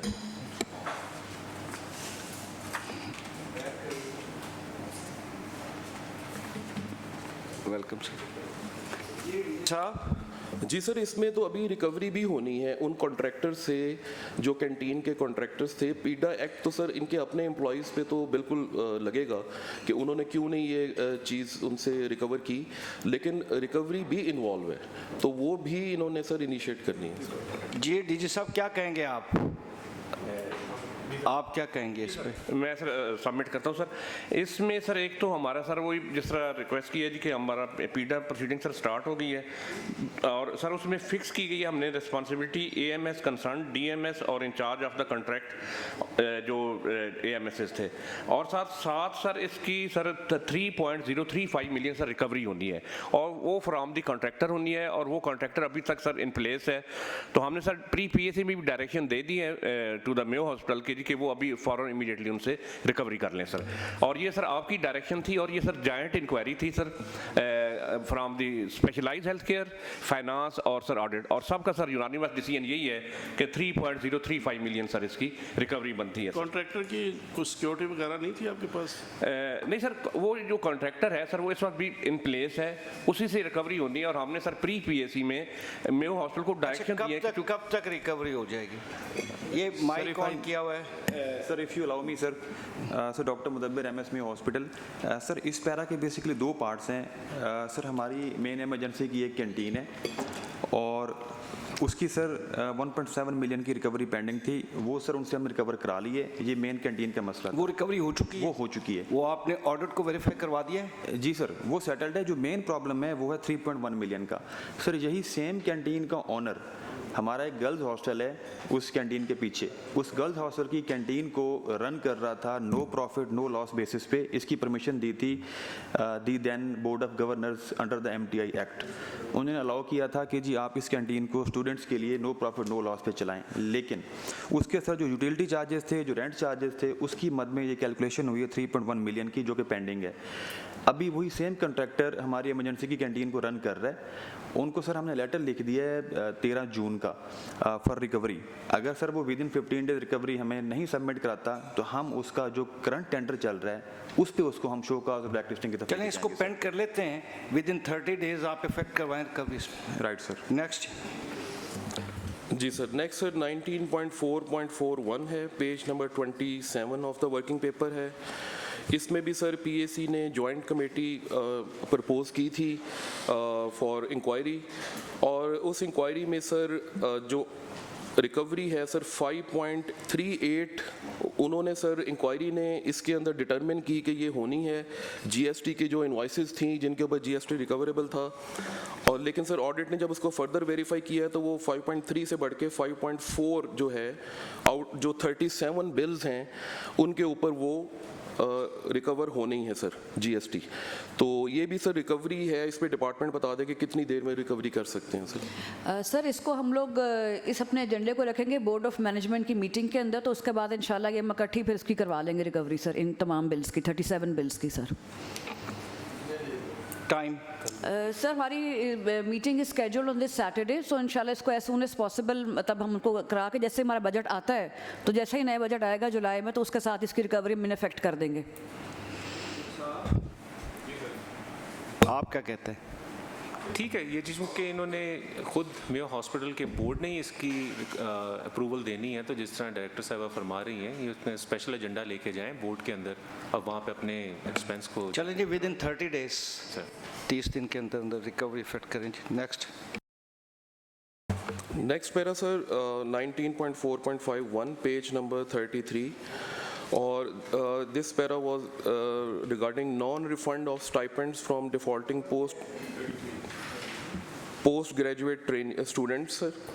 और इसके ऊपर सर डिपार्टमेंट का ये कहना है कि जो 1.6 मिलियन है डॉक्टर वकास अहमद से वो रिकवरेबल नहीं है being lawful post graduate trainee, और जिसकी वजह से वो इसको रिड्यूस कर रहे हैं अमाउंट को रिकवरेबल को। तो ऑडिट ने सर जो ऑडिट का इत्तेफाक है इस बात पे कि भी ये रिकवरेबल नहीं है? जी सर, हम सर ये नहीं इत्तेफाक नहीं है सर, हमने जो रिकवरी वेरीफाई की है 1.7 मिलियन की हम सर उसको मान रहे हैं, और हम ये कह रहे हैं कि जो वो मामला है वो फर्दर क्लैरिटी रिक्वायर करता है कि डॉक्टर वकास अहमद साहब से वो स्टाइपेंड रिकवरेबल है या नहीं। तो डिपार्टमेंट उसके ऊपर हमें अभी सर सेटिस्फाई नहीं कर सका कि वो क्यों रिकवरेबल नहीं है। तो हमारे ख्याल से सर अभी भी 3.4 मिलियन की रिकवरी रिमेनिंग है, 1.7 की हो चुकी है और 3.4 की रिमेनिंग है। सर इसका सर हम लोग दोबारा हमारी रीवेरिफिकेशन जब हम करवा देंगे ऑडिट को डॉक्टर वकास की, क्योंकि हमारे अकॉर्डिंगली जो हमने डॉक्यूमेंट्स देखे हैं तो उसमें उसका ये पीरियड नहीं बनता, उसने विदाउट सैलरी विदाउट स्टाइपेंड काम किया, तो उसका हम डॉक्यूमेंट जो है वो ऑडिट को वेरीफाई करवा देंगे सर उसके अंदर, तो we can have a proof कि ये अमाउंट उसकी इतनी नहीं बनती, वो रिड्यूस होती है। क्यों जी डीजी साहब? सर ये अगर आपको वेरिफिकेशन करवाते हैं तो सर बिल्कुल सब्जेक्ट टू वेरिफिकेशन जी, बाकी तो फिर भी पैसे रिमेनिंग के मतलब सर रिमेनिंग के ऊपर हमें लेटर्स लिखे हैं तो वो 2 किए हैं, तो वो भी इंशाल्लाह हम सर उनको परसू कर रहे हैं, तो सर क्या वो साल डेढ़ में आ जाएगा उन लेटर्स का जवाब? सर कुछ हमने लेटर्स लिखे हैं पीएमडीसी को, जैसे हमारी एक थी डॉक्टर इरम शहजादी थी, तो उनका भी रिस्पांस अवेटेड है, और सर बाकी 2 की तो हमारी होगी रिकवरी, और सर इनको हम परसों सर कर रहे हैं। मतलब सिर्फ एक क्लैरिफाई कर दें कि क्या आप किंग मेयो हॉस्पिटल लोगों को विदाउट स्टाइपेंड पीजीआर के तौर पे रखता था उस ज़माने में? क्योंकि नॉर्मली तो किंग एडवर्ड के ग्रेजुएट्स ही रखते हैं सर। मैं इसका मतलब प्रिजम्पशन ये अटैच होती है, जो डीजी साहब ठीक बात कर रहे हैं, कि फिर वो कोई ना कोई स्टाइपेंड तो लेता होगा, तब अगर वो पीजीआर है जी सर, तो रिकवरी तो इफेक्टिव है, वो बिल्कुल डीजी साहब ठीक कह रहे हैं सर। उसमें सर हम्बल सबमिशन ये है कि जब ये ऑडिट हुआ था उस वक्त डॉक्टर साहब सर 1 साल की ईयूएल पे थे, granted by the primary secondary health department. उसके बाद उन्होंने रीज्वाइन किया था, उसके बाद ट्रेनिंग कंप्लीट की थी, उसके बाद चूंकि उनका गैप पीरियड बढ़ गया था ट्रेनिंग का, उन्होंने फिर 4 महीने ऑनरेरी भी काम किया था। इस पैरा के अंदर सर टोटल भाई थोड़ी सी हमारे लिए हैरान कुन और परेशान कुल बात यह है कि आप जैसे सेक्रेटरी की मौजूदगी में जो इश्यूज प्री पीआईसी लेवल पे होने चाहिए, अनफॉर्चुनेटली वो इस फोरम पे डिस्कस हो रहे हैं। सर मैं इसमें ये गुजारिश, और ये बड़ी तज्जुब वाली बात है। सर मैं माजरत ख्वाह हूँ इस बारे में, लेकिन चूँकि जैसा डायरेक्टर साहबा ने फरमाया, क्योंकि ये पॉइंट यहाँ पे डिस्कस नहीं हुआ था, लेकिन अभी चूँकि मुदब्बिर साहब जो कुछ फरमा रहे हैं कि वो एम्प्लॉई रहा है पॉपुलेशन हेल्थ डिपार्टमेंट का और ईओएल के ऊपर आया था, मोस्ट प्रॉब्ली बीच में कहीं गैप पीरियड आया होगा, उस रिमेनिंग गैप पीरियड में पीजीआर की जो पॉलिसी है उसके मुताबिक उसको रिमेनिंग पीरियड को विदाउट पे करना पड़ता है। जी सर। अब ये चीज़ वेरीफाई करनी है कि वो जो गैप पीरियड था वो वाकई इफेक्टिवली लीगली प्लॉजिबल था भी कि नहीं, उसको हम दोबारा से वेरीफाई कर लेते हैं। मैंने सिर्फ क्लैरिफिकेशन ये मांगी थी क्योंकि हमारे इंस्टीट्यूशंस के अंदर सर विदाउट पे पीजीआर्स नॉर्मली नहीं आते। जिस इंस्टीट्यूशन का ग्रेजुएट होता है वही उस जो है सॉरी आप होते हैं, सॉरी मैं हाउस जॉब की बात कर रहा हूँ। आपकी बात 100% ठीक है, but what is the function and the object of the pre-PIC? Sir, My question is this, कि अगर प्री पीआईसी इश्यूज यहाँ पे आके इस फोरम पे होंगे तो hence there is no need for any more pre PIC. Sir मैं इसमें सबमिट करता हूँ कि प्री पीआईसी के अंदर ये चीज़ डिस्कस होने के बाद ही ये डीजी साहब को बताया गया कि ये 1.7 मिलियन जो है ना इफेक्टिव नहीं हो सकता क्योंकि वो एम्प्लॉई रहा है। मैंने तो सिर्फ क्लैरिफिकेशन डायरेक्टर साहबा से मांगी थी एडिशनल, लेकिन वो हमारी प्री पीआईसी के अंदर ये चीज़ प्रूव हो चुकी है कि वो लायबल नहीं है। माय क्वेश्चन इज दिस कि भी अगर ये ऑल थिंग्स डिस्कस्ड हैं प्री पीएससी में तो आज जो नया पॉइंट ऑफ व्यू आया है कि वो ऑनरेरी काम कर रहे थे, तो अगर यही वहाँ पे डिस्कस होता तो फिर ये तो सब्जेक्ट मैटर बनते ही ना। सर ठीक है, आई थिंक ये वहाँ पे डिस्कस नहीं हुआ, इट्स आफ्टर थॉट। सर मेरा ख्याल है डिस्कस हुआ, लेकिन ये जो एडिशनल इन्फॉर्मेशन है ना सर ये वहाँ पे शायद नहीं डिस्कस क्लैरिफाई नहीं हुई, लेकिन हमें इजाज़त दें हम इसको दोबारा से क्लैरिफिकेशन करते हैं। इसमें सर मेरी सबमिशन ये है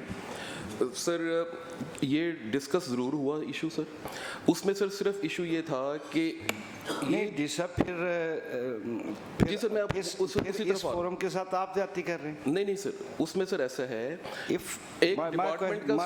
my question is this, if the contentions of the department is correct कि वो वहाँ पे ऑनरेरी काम कर रहा है तो फिर यहाँ पे तो ये आना ही नहीं चाहिए था, प्री पीआईसी पे सेटल होना चाहिए। सर इशू सिर्फ ये है कि डिपार्टमेंट जो अपनी कंटेंशन कह रहा है उसको विद डॉक्यूमेंट्री एविडेंस हमें दिखा नहीं रहा। अब इसी के ऊपर वो क्लैरिफिकेशन का मामला सिर्फ रह गया है, बाकी सर और कोई अंडरस्टैंडिंग में मसला नहीं है। 1.7 मिलियन की रिकवरी हम वेरीफाई कर चुके हैं। इसको हम पेंड करते हैं जी शेख साहब, आप इसको अपने ही लेवल पे एडमिनिस्ट्रेटिव डिपार्टमेंट पे रीकन्फर्म करके रीचेक करके फिर आप जो भिजवा देंगे उसके मुताबिक हम करेंगे। Sir if you allow me sir 1 point sir. Yes sir basically इस पैरा के 5 पार्ट हैं, this is the 1 part. 5 doctors हैं जिनके अगेंस्ट से रिकवरी का था केस, उसमें से सर 3 से रिकवरी पूरी हो गई है हमारी, एक से रिकवरी टोटल पेंडिंग है सर डॉक्टर इरम शहजादी।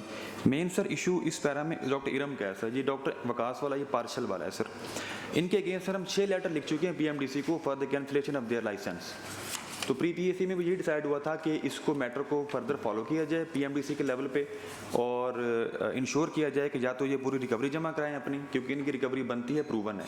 तो बेसिकली सर पैरा ये डॉक्टर इरम का था, ये डॉक्टर वकास का साथ में। नहीं डॉक्टर साहब, फिर वो पीएमडीसी की तरफ से रिप्लाई क्या आया? सर उनका रिप्लाई अवेटेड है। हम सर 7th रिमाइंडर भी डाल देंगे या कोई फोकल पर्सन भेज देंगे कि इन पर्सन इसको परसू करे जाके। देखिए जब तक ये यानी मामलात सेटल नहीं होंगे तो ये तो पेंड रहेगा, लाइव रहेगा ये। Yes sir. ये शेख साहब। सर ये जिस तरह डॉक्टर मुदब्बिर कह रहे हैं, हम पीएमडीसी को दोबारा रेफरेंस ले देते हैं सर। लेकिन ये जो मैं ये तीसरी चौथी पीएसी में सर ये पीजीआरस के इश्यूज़ के ऊपर मैं बार बार ये सबमिट कर चुका हूँ कि ये पीएमडीसी का सर प्रेरोगेटिव है कुछ जगहों के ऊपर। हम उनको चिट्ठियाँ लिख देते हैं सर, लेकिन वहाँ से हमें जवाब नहीं आता, लेकिन will write it again sir, दोबारा रिक्वेस्ट कर लेते हैं सर। चलें नेक्स्ट। हाँ 30 डेज यही है सर। नेक्स्ट पैरा है sir 19.4.81 page number 41 of the working paper sir. और this para relates to irregular expenditure on purchase of disposables 140 million sir. इसमें सर ऑडिट ने क्वांटिफाइड लॉस जो डिपार्टमेंट ने भी उसको सर एग्री किया है 170 मिलियन का है, और प्रोब कमेटी जो की थी उन्होंने भी ये इस्टेब्लिश किया है लॉस, लेकिन इसकी कोई रिकवरी का मैकेनिज़्म उन्होंने नहीं बताया। और रिस्पॉन्सिबिलिटी फिक्स करने के हवाले से डिपार्टमेंट सर बता दें कि इसमें क्या किया सर। जी सर, इसमें सर रिस्पॉन्सिबिलिटी फिक्स की गई है sir on the then CEO of the hospital professor Saqib Saeed साहब, सर डॉक्टर इफ्तिखार साहब थे MS, डॉक्टर मुनीर साहब MS, doctor Khalid bin Aslam sir AMS purchase, Malik Irshad sir then chief pharmacist of the hospital, Nabgha Khaliq sir chief pharmacist है वहाँ पे। रिस्पॉन्सिबिलिटी फिक्स करने के बाद कोई इंक्वायरी सर पीडा प्रोसीडिंग सर जी सर इनिशिएट हो गई है? जी सर इनिशिएट हो गई है जी। अच्छा जी जी सर। जी डीजी साहब। जी सर, उसी में फिर सर रिकवरी के हवाले से भी कोई TOR हो। अच्छा डीजी साहब, कोई रिकवरी के हवाले से क्या आप कहेंगे? सर उसमें सबमिशन सर ये है कि जब पीडा प्रोसीडिंग सर स्टार्ट होगी तो अकॉर्डिंगली फिर सर वो जो इंक्वायरी ऑफिसर्स होंगे अंडर पीडा एक्ट वो सर फिर इसको डिटरमिन करेंगे कि अपॉर्चुनमेंट करेंगे, और साथ वो जो भी रिकमेंडेशन देंगे सर अकॉर्डिंगली फिर उसको हम इम्प्लीमेंट करेंगे सर। जो इंक्वायरी हुई है उसमें उन्होंने पहले डिटरमिन नहीं किया कि उन्होंने ये कहा कि ये लोग रिस्पॉन्सिबल हैं। उन्होंने सर के लिए आगे उन्होंने क्या किया? उन्होंने रिकवरी का उन्होंने कहा कि इसके लिए प्रॉपर पीडा प्रोसीडिंग्स आप जो है ना पीडा एक्ट के तहत 2006 के तहत पीडा प्रोसीडिंग स्टार्ट। दो किस्म के एक्शन होते हैं सर। एक होता है रेगुलर प्रोसेस के साथ एक्शन होता है, एक डिपार्टमेंट खुद उसके ऊपर फौरी एक एक्शन लेता है कि आपने ये क्यों किया। वो भी एक इंक्वायरी और उस डिपार्टमेंट का एक हिस्सा है कि फौरी उन्होंने क्या उसके ऊपर एक्शन लिया। बाकी है कि रेगुलर जो इंक्वायरी होगी वो बाद में है। आपने इंक्वायरी की, उसमें आपने फिक्स किया कि फलां बंदे रिस्पॉन्सिबल हैं, तो उस वक्त डिपार्टमेंट ने उनके खिलाफ फौरी एक्शन क्या किया। सर उसी के सीक्वल में सर फिर पीडा प्रोसीडिंग्स इनिशिएट हुई ना सर, प्रोब हुआ। प्रोब के अंदर एक चीज़ को आइडेंटिफाई किया गया कि ये फ्लॉज हैं और इन लोगों के अंदर इन लोगों की जिम्मेदारी बनती है। उस प्रोब की बेसिस पर सर पीडा इनिशिएट होगा जिसमें शो कॉज नोटिस होगा उनके खिलाफ। अगेन वो लोग उनके पास पूरा राइट होगा कि वो अपने उस शो कॉज के अगेंस्ट जवाब दें, and then hearing officer, inquiry officer, अगर वो सीनियर ऑफिसर्स हैं तो चीफ मिनिस्टर के पास जाएगी सर, उसकी उनकी लोगों की सारी समरी की सूरत में जाएगा। वहाँ पे CM साहबा इंक्वायरी ऑफिसर अपॉइंट करेंगी। अगेन 30 डेज के अंदर इंक्वायरी कंप्लीट होगी, उसके बेसिस के ऊपर कोई रिकमेंडेशंस होंगी, एंड देन एक हियरिंग ऑफिसर होगा जिसके बेसिस पे होगा। लेकिन सर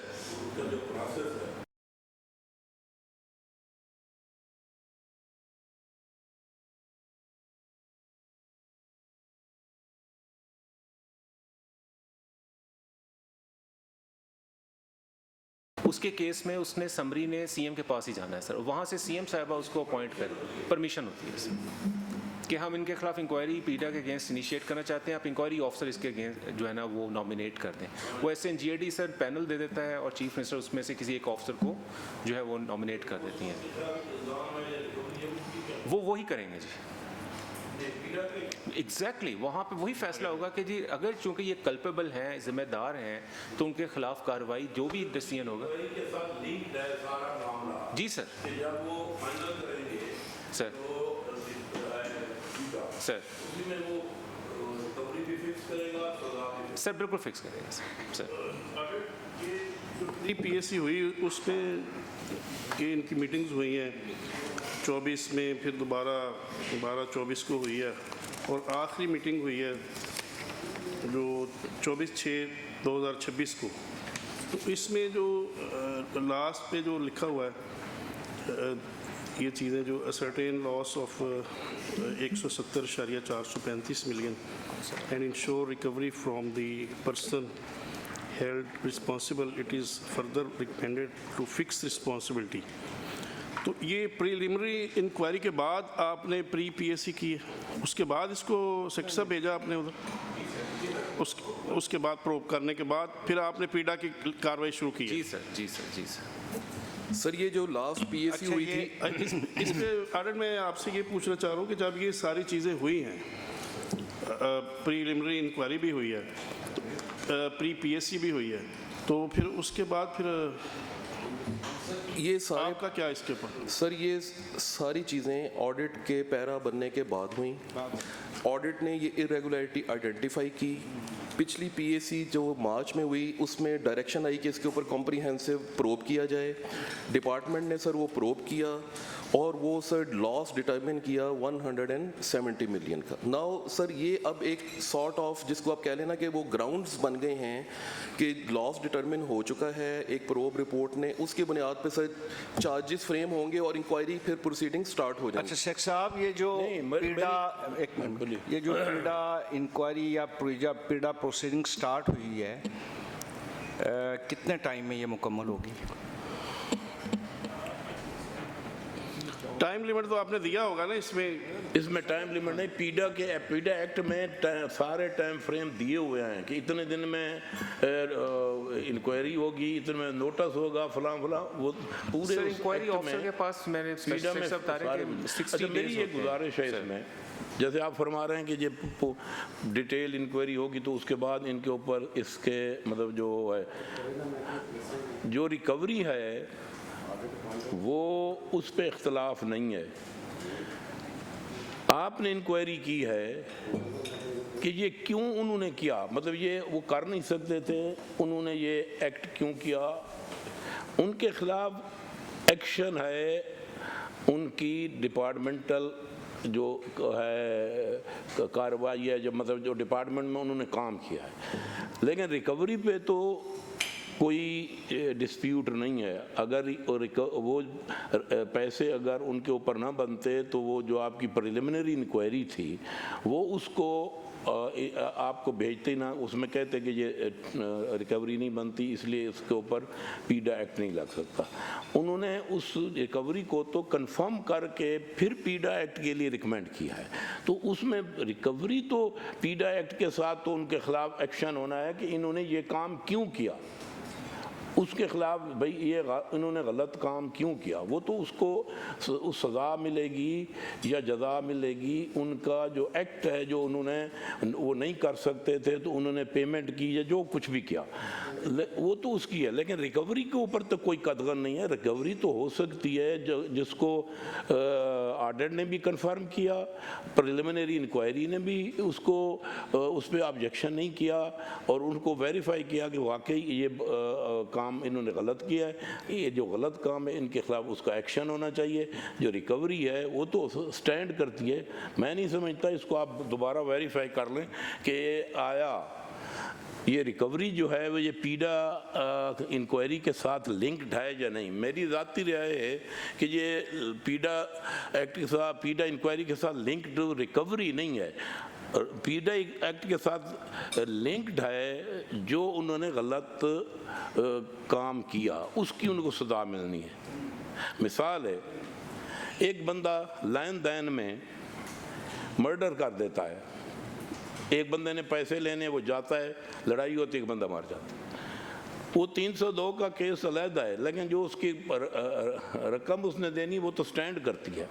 इसलिए ये जितनी भी ऑडिट का भी ऑडिट पैरा यही है, और प्रिलिमिनरी इंक्वायरी इसलिए कराई गई कि ये रिकवरी क्यों बनी और किस वजह से बनी और क्यों उन्होंने गलत काम किया।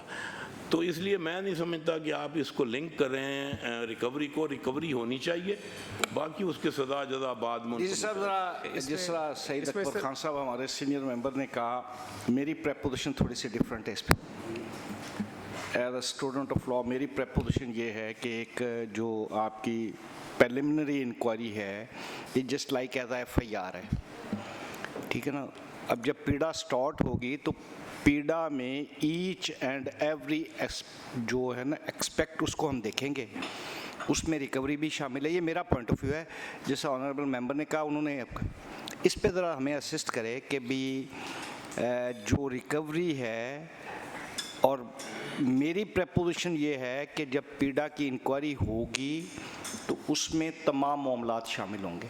सर उसमें उनकी कोताही भी शामिल होगी, उनकी लॉ ब्रेकिंग भी शामिल होगी, रूल्स एंड रेगुलेशन की वायलेशन भी शामिल होगी, लॉस भी शामिल होगा और रिकवरी भी शामिल होगी। इस पे ज़रा प्राइस कीजिए। जी सर, मैं सर थोड़ा सा, बिल्कुल आपने सर सही आइडेंटिफाई किया। इशू सर ये है कि certain actions of the management resulted in loss to the government. ये सर उस तरह की रिकवरी किसी कॉन्ट्रैक्टर से या उस तरह की नहीं है कि मैनेजमेंट को जो प्रूडेंट एक्शंस लेने चाहिए थे जो उसने नहीं लिए। मिसाल के तौर पे कि अगर वो टेंडर के जरिए जाते और ये पीड़ा का जो 4B है ना, 4B, उसका जो पहला सेंटेंस है ना, वो एक रिकवरी फ्रॉम पे। Sir if you allow me please, मैं कुछ कहना चाहूँगा सर इसमें। ये आप एक मिनट ना डॉक्टर साहब, ये ज़रा थोड़ा सा कानूनी मामला चल रहा है, तो आप अगर वो थोड़ा सा वेट कर लें। जी साहब। तो सर इसमें यही है कि रिकवरी जो है एज ए प्यूनिटिव एक्शन, जब उनकी नेग्लिजेंस और फ्रॉड वो पीड़ा की इंक्वायरी साबित कर देगी, तो वो उसमें जो जो प्रपोज करेगी कि इनके खिलाफ रिकवरी भी होनी चाहिए, इनसे होनी चाहिए, और या इनके खिलाफ कोई और डिसिप्लिनरी एक्शन होना चाहिए, तो वो पीड़ा की इंक्वायरी डिटरमिन करेगी। सर अजमत भाई, कितने दिनों में ये पीड़ा की प्रोसीडिंग कंप्लीट हो जाएगी? 3 मंथ्स सर। लीगली तो इसको मेरे ख्याल 60 डेज इंक्वायरी ऑफिसर के पास होते हैं, अनलेस वो कंप्लीट ना करे तो उसने अगेन कॉम्पिटेंट अथॉरिटी से इसकी टाइम की एक्सटेंशन लेनी होती है। इसमें हम आपको 90 डेज देते हैं। 90 डेज में कंप्लीट करके जो भी उसका रिजल्ट है वो आप हाउस को अप्राइज कर दें, उस वक्त तक इसको पेंड करते हैं। इसमें चेयरमैन साहब जो पीड़ा एक्ट है ना, उसमें एक एक चीज मेंशन है और एक एक चीज का टाइम फ्रेम दिया हुआ है।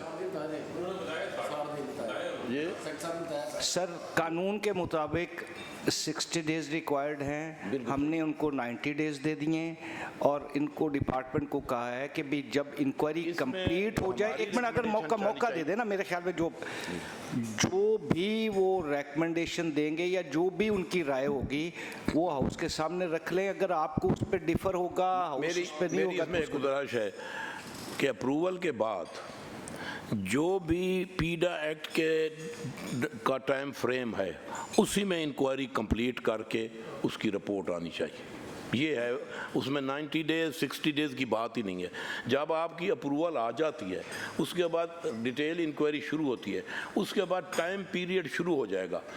जितना पीड़ा एक्ट के तहत टाइम फ्रेम है इंक्वायरी का, उसी के अंदर ये इंक्वायरी कंप्लीट हो और उसके ऊपर बाद में जो प्रोसीडिंग होनी चाहिए। साहब आपका कोई इंटरनल ऑडिट सिस्टम नहीं है?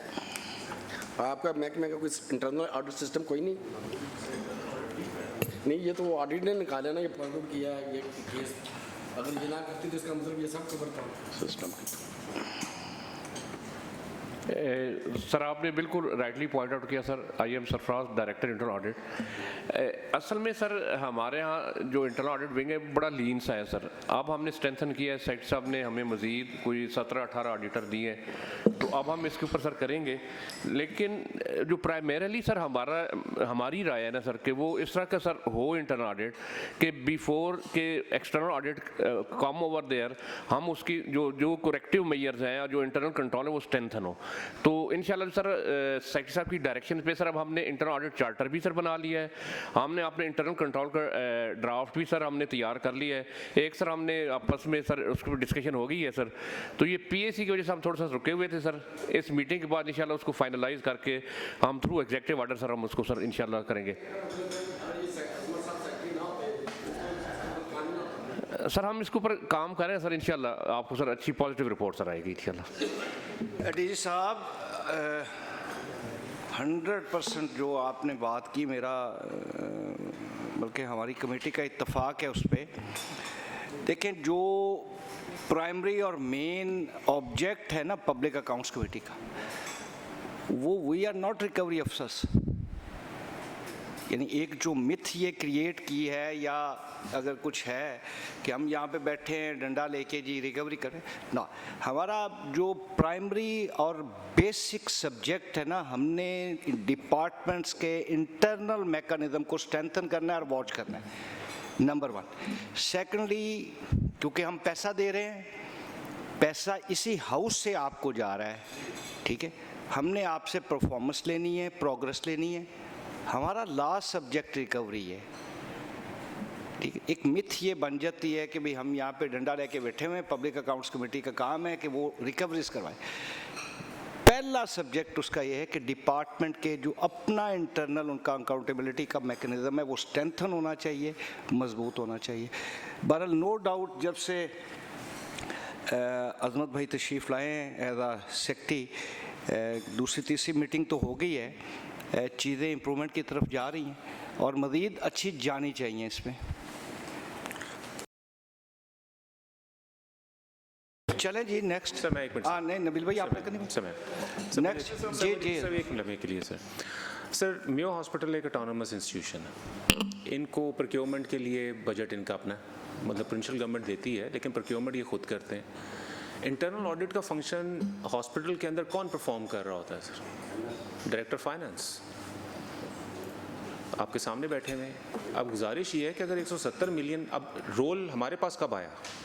एक्सटर्नल ऑडिट हुआ, उन्होंने एक्सटर्नल ऑडिट करने के बाद चीज़ को आइडेंटिफाई किया, हम पीएसी में आए गए। पीएसी के अंदर बैठ के मुझे डायरेक्शन मिली कि इसकी प्रोब करें।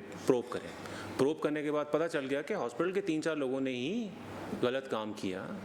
अब as a supervisory officer sir मेरी जिम्मेदारी तो ये है कि मैं उस प्रोब रिपोर्ट के ऊपर सीएम के पास जाऊँ और जाके रिकवरी करूँ और जिन लोगों ने रिस्पॉन्सिबल है उनके खिलाफ कार्रवाई शुरू की जाए। Internal audit wing is not essentially mandated to do this kind of work. उसके लिए डायरेक्टर फाइनेंस इंटरनल ऑडिट बैठा हुआ है। एब्सोल्युटली राइट, ठीक है ना sir, they are account for that. मैं इसलिए डायरेक्ट टॉक कर रहा हूँ कि बात ये कि ये सारी की सारी जिम्मेदारी ठीक है sir, as a supervisory officer as secretary मेरा काम है कि देखना, और मैं ऑडिट को यहाँ डिफेंड भी कर रहा हूँ। लेकिन ये पूरी एडमिनिस्ट्रेशन बैठी हुई है सर हॉस्पिटल की, इनका बोर्ड है पूरा सर, ठीक है ना, देयर ऑटोनमस इंस्टीट्यूशंस। इनका जो फाइनेंस है या इनका बजट है वो डायरेक्ट जाता है या डायरेक्ट जाता है सर, फाइनेंस से डायरेक्ट जाता है सर। इनको दवाइयों के पैसे डायरेक्ट मिलते हैं, मतलब वो आपका इनके बजट के साथ कोई वास्ता सर नहीं? मेरा कोई वास्ता नहीं है। हम सिर्फ और सिर्फ ये है कि मैं कोई ये तो नहीं कहता कि इस साल का बजट आया तो मैंने दवाइयों का बजट मैंने तो साइन कर दिया। Administrative control. अच्छा डायरेक्टर फाइनेंस आए हुए यहाँ पर सर, ये बैठे सर। अच्छा मैम, गुजारिश है कि आपको अपने जो इंटरनल मैकेनिज्म है ना, आपको बड़ी ज़रूरत है उस पर काम करने। सर थोड़ी सी आप बिल्कुल सही फरमा रहे हैं सर, आई एग्री। जो हमारे मेंबर्स ऑनरेबल मेंबर्स ने डिस्कशन की सर, की ज़रूरत है। अभी तक जो ऑडिट पैराज हमारे पास गुजरे हैं तो उसमें मेरा 100% इत्तेफाक है कि हम ज़्यादती करते हैं, सेक्टर साहब को बुलाते हैं। सर मेरी थोड़ी सी बिल्कुल आपको बुलाना चाहिए, सामने बिठाना चाहिए और आप ही से रिस्पॉन्सिबिलिटी आप पे ही फिक्स करनी चाहिए। सर थोड़ी सी ये मैं थोड़ा सा सा अपना सबमिशन करना चाहूँगी सर। जब ये रिसेंटली साल 1.5 साल पहले जब Mayo hospital has been autonomous जब हुआ है, तो उसके मतलब जब सीट्स नहीं क्रिएट की थी डायरेक्टर फाइनेंस के ऑफिस की, इट वाज एक्चुअली 2003 का जो एक्ट था उसके अगेंस्ट आया था सर। उसके अंदर जब ये एक्ट बना उसमें DF भी आए, CO भी आया, डायरेक्टर फाइनेंस के साथ पूरे 20+ टीम थी जो आनी थी। But unfortunately due to shortage of HR I have only 3 officers with me. एक पोस्ट आउट हो गया है। अब देखिए ना, अभी सर ये हमारा थोड़ा सा सर कंस्ट्रेंट जरूर है सर। जी साहब एक मिनट। अब गुजारिश है कि इन्हीं बातों की वजह से हम इस रिजल्ट पे पहुंचे हैं कि हम स्पेशल परफॉर्मेंस ऑडिट करवाएं, इंटरनल मैकेनिज्म पे ऑडिट से लें और फोरेंसिक ऑडिट करवाएं। अगर डिपार्टमेंट्स का या उनके सबऑर्डिनेट्स डिपार्टमेंट्स का इंटरनल मैकेनिज्म बेहतर होगा तो हमें ये एक्सरसाइज करने की क्या ज़रूरत है। हम उस एक्सरसाइज की तरफ इसीलिए जाएंगे कि I think this whole committee is not satisfied with the internal system of the departments. आप इसको मज़ीद sir let's make this case एक केस स्टडी लेके चलते हैं और इसको हम CM के पास लेके जा रहे हैं, PDAC के तहत प्रोसीड्स कराते हैं और देखते हैं कि CM की तरफ से और जो इंक्वायरी ऑफिसर में क्या रिकमेंड करता है। अगर रिकवरी के बारे में आता है तो हम रिकवर करके देखते हैं, जिस तरह नवानी साहब ने कहा, क्योंकि सर प्रोब के लेवल के ऊपर रिकवरी करवाना, रिकवरी मेरे पास, मैं I am trying to understand, मैं DG ऑडिट से भी समझने की कोशिश करूंगा जो आपकी सर डायरेक्शन है कि अगर प्रोब के लेवल के ऊपर एक चीज़ समझ आ गई है कि जी ये बनती है रिकवरी, अब वो रिकवरी एम्प्लॉय इधर है सर, एक्सटर्नल ऑडिट ने कंफर्म कर दिया है, मेरे पास क्या मैकेनिज्म होना चाहिए कि मैं उस रिकवरी को इफेक्ट करूं। अभी तक जितनी रिकवरी हुई है सर, जो ऑडिट पैराज हुए हैं वो इन्होंने रिकवर किए हैं सर, वो बिल्कुल मुनासिब बात है सर। शेख साहब सॉरी, मैंने मेरी अभी डी साहब आई एम सो सॉरी, वो बड़ी हो गई थी जो हमने डिस्कस किया था, उस पर DG सिविल से हो गई थी, तो नाउ यू आर फ्री। आप मेरे ख्याल में जाना चाह रहे थे, मैं माजरत खाऊँ मेरी नज़र, इफ़ यू आर फ्री तो आप फिर जी अजमत भाई। नहीं, अगर आपके पास टाइम है तो आप बैठे तशरीफ रखें, क्योंकि ये सारी बातें आपसे मुतल्लिका भी है ना। अगर इजाज़त है तो ठीक। You may go now, you may go. Thank you जी। क्योंकि सर प्रोब हुआ अगेन PAC की डायरेक्शन के ऊपर प्रोब हुआ और हमने अपने सीनियर ऑफिसर्स को, स्पेशल सेक्रेटरी ने सर आपके हुक्म के, अच्छा वैसे अजमत भाई as a secretary of department overall as a common citizen of this Pakistan, Punjab और लाहौर, फर्ज करें अगर ये इशू पब्लिक अकाउंट्स कमेटी के पास ना आता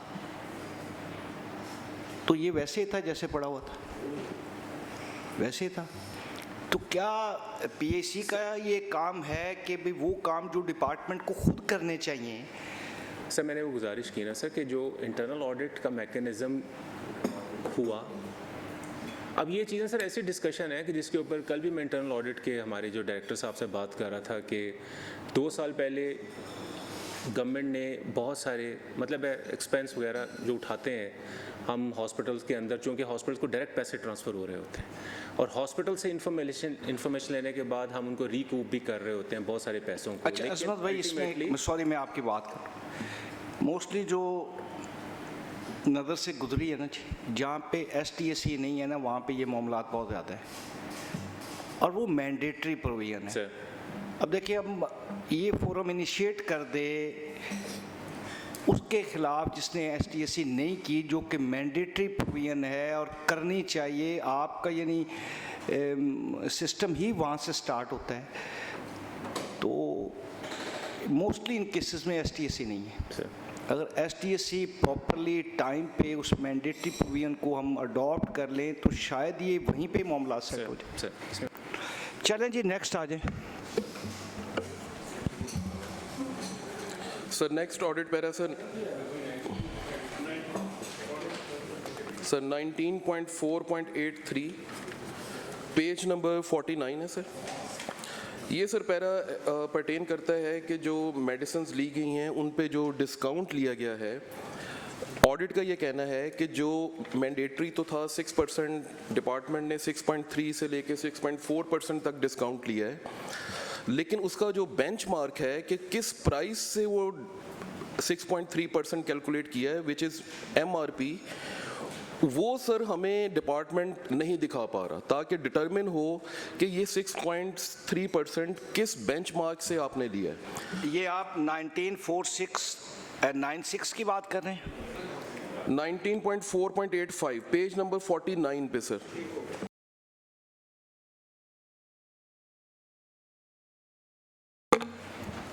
सर ये LPDD की जो गाइडलाइन है उसके मुताबिक जो हमारी day to day local purchase होती है उस पर ड्रैप अप्रूव्ड MRP रेट के अगेंस्ट मिनिमम 6% डिस्काउंट लेना होता है।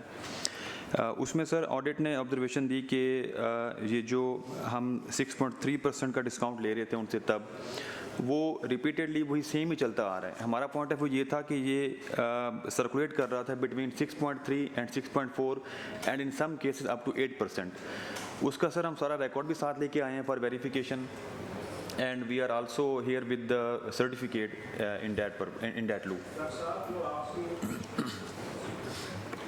24/2/26 को प्री PAC हुई है। जी सर। क्या उसमें बेंचमार्क का तयन नहीं हो चुका हो?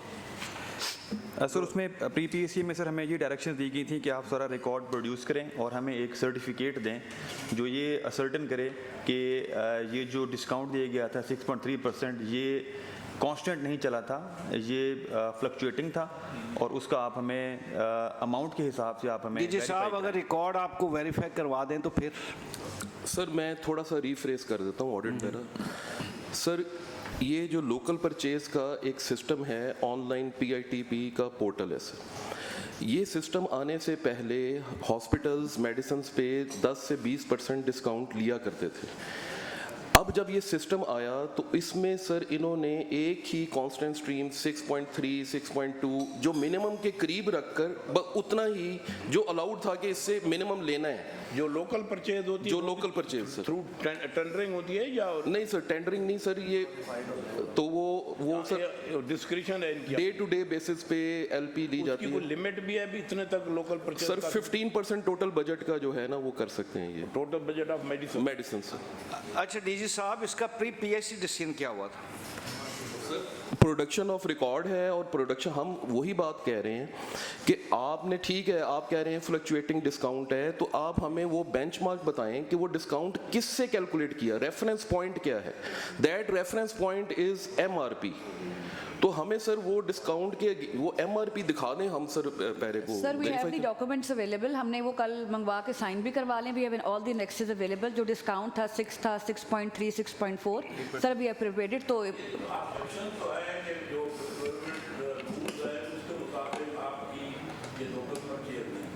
नहीं सर उसके मुताबिक ही है सर। सर अब हम लोगों ने MRP पे जो उनको रिकॉर्ड जो ऑडिट को चाहिए था वो हमने प्रोड्यूस कर दिया sir. We have it available with us. Subject verification जी, आप रिकॉर्ड की वेरिफिकेशन करवाएं।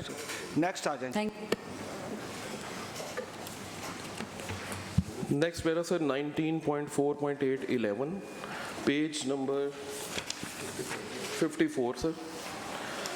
और ये sir purchase of miscellaneous stationery items वगैरह के ऊपर था। इसके ऊपर सर डिपार्टमेंट ने एक प्रोब कर दी है और उस पर ये बात जो ऑडिट का पॉइंट ऑफ व्यू था वो इस्टेब्लिश हुआ है कि ये चीज़ साबित नहीं हो रही कि टेंडर तो दिया गया इंपोर्टेड पेपर का, लेकिन क्या इंपोर्टेड पेपर आया वो ये जो प्रोब है वो उसको सर जी जस्टिफाई करने से प्रोब रिपोर्ट क्या है जी इसमें? डीजी साहब वो मान गए सर कि ये नहीं है इंपोर्टेड। सर इसमें गुजारिश है सर कि प्री PAC की डायरेक्शन पे सर हमने additional secretary development, director finance PIC और डिप्टी डायरेक्टर फाइनेंस सर्विस अस्पताल ने इसकी एक सर कमेटी हमने बनाई। उन्होंने सर प्रोब किया तो जो जिस तरह DG साहब कह रहे हैं कि पेपर की जो क्वालिटी का इशू था वो वाकई कमेटी भी सर्टिफाई नहीं कर सकी। ऑन दी अदर जो सर ऑडिट ने लास्ट पॉइंट आउट किया था वो सर एस्टेब्लिश नहीं हो सका। DG साहब what is the recommendation of the committee? जी सर इसमें कमेटी ने सर रिकमेंड किया है कि आप जो है इसका एक तो सर उन्होंने कहा कि वार्निंग इशू करें सर। मैम एक मिनट। और उसके साथ सर इसमें कोई इनकी प्रोसीजरल मिस्टेक थी, उन्होंने रिकमेंड किया है जी कि इसको रेगुलराइजेशन के लिए फाइनेंस भेजा जाए। और तीसरा साहब गुजारिश है सर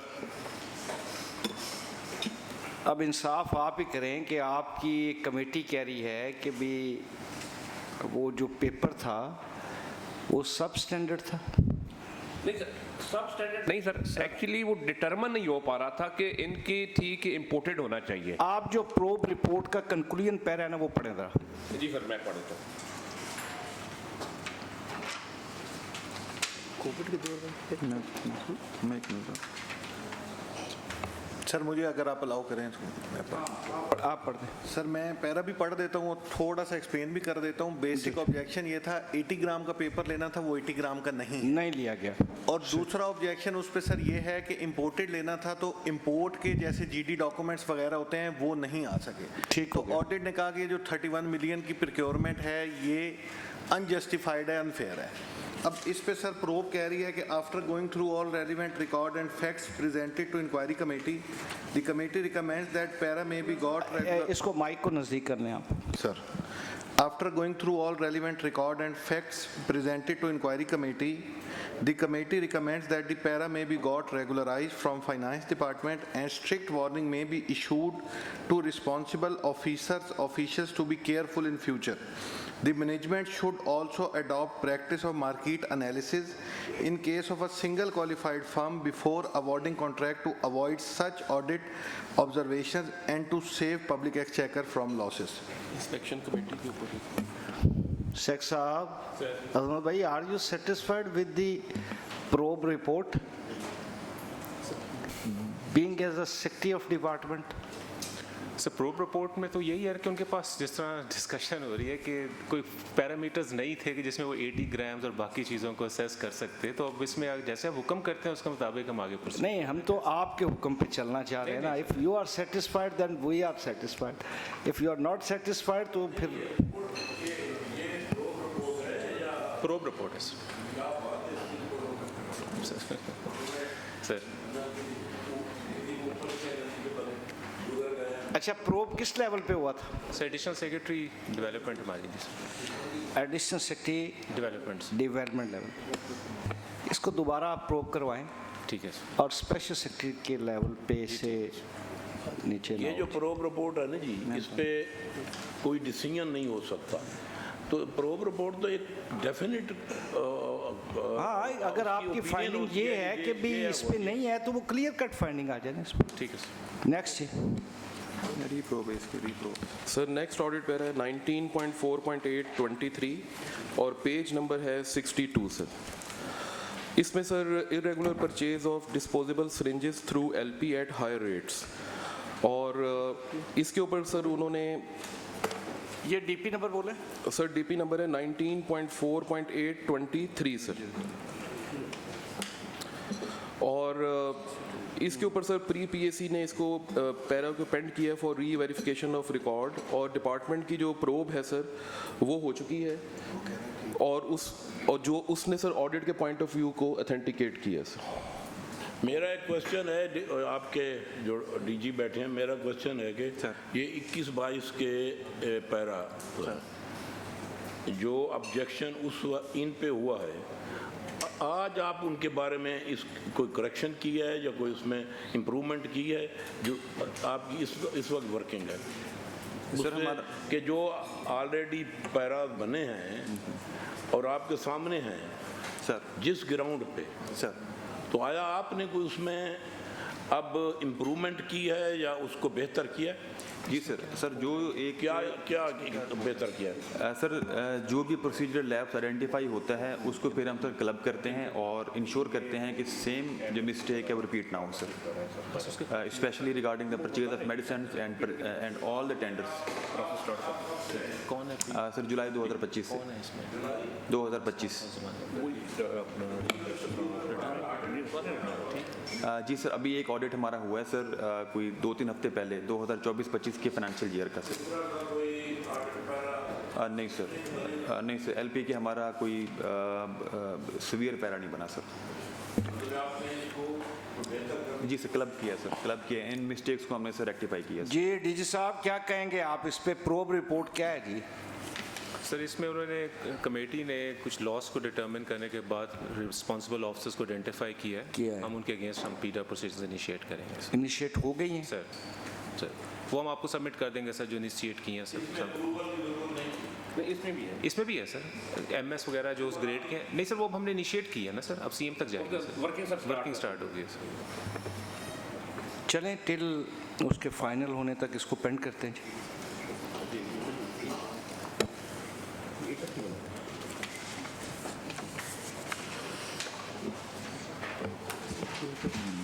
सिरिंजेस क्या सर? कुछ है कि जस्टिफिकेशन प्रूव हो गई है सर? हो गई इंक्वायरी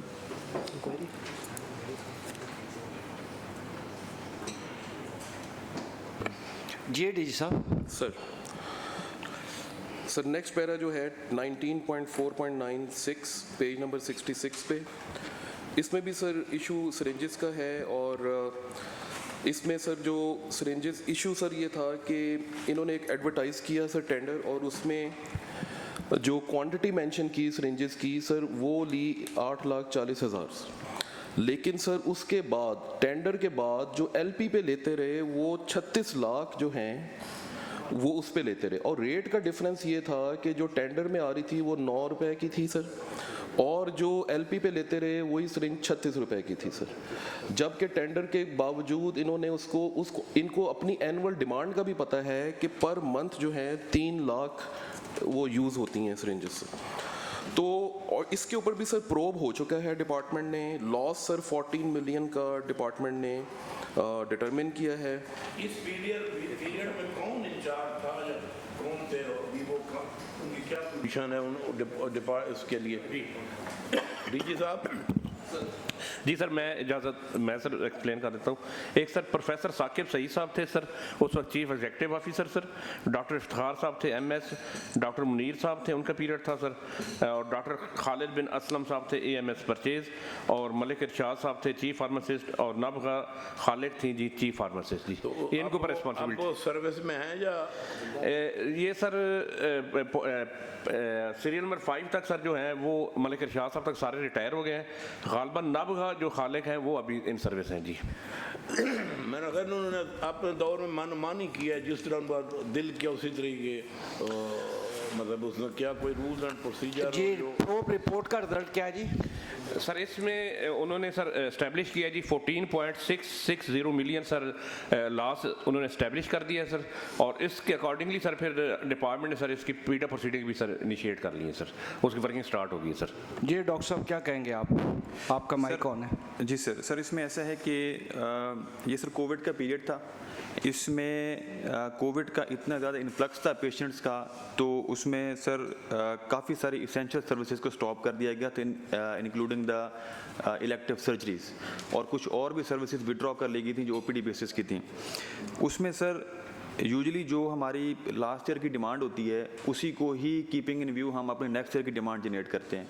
अब चूँकि हॉस्पिटल एक फोकस्ड वे में चल रहा था तब, तो सिरिंजेस की डिमांड को बेस्ड अपॉन द फैक्ट कि सर्जरीज नहीं होंगी, सर्जिकल एडमिशंस कम होंगे, तो डिमांड थोड़ी कम कर दी गई। सर दूसरा इशू ये था कि गवर्नमेंट का लेटर था डिपार्टमेंट का कि 60-40 की रेशियो से हमने सिरिंजेस प्रोक्योर करनी है, 60% वो सिरिंजेस नहीं। डॉक्टर साहब my question is this, are you not agreed with the probe report? बड़ी है सर वो। Are you agreed? जी नहीं, रिपोर्ट से एग्री करते हैं सर, उसमें एग्री करते हैं जी सर। तो वहाँ से आगे चले ना हम।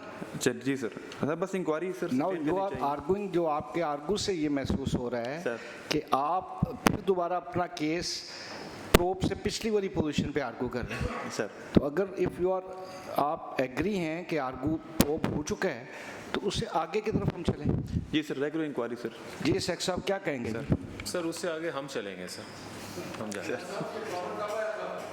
सर 2019 नहीं सर 21 का है सर ये।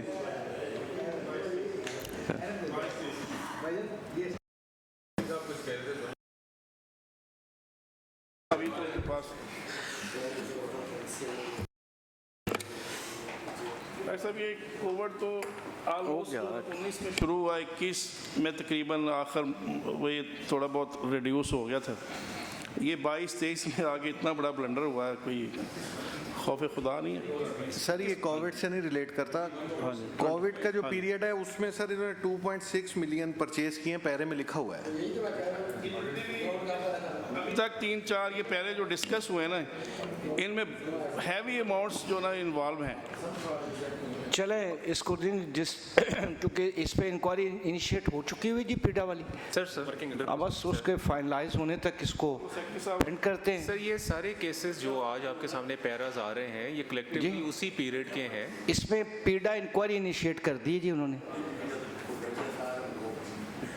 नहीं तो उस कानूनी मजबूरी है ना सर। मेरी अर्ज तो खान साहब मेरी अर्ज तो सुने हम तो कानून से तो नहीं हट सकते ना। अब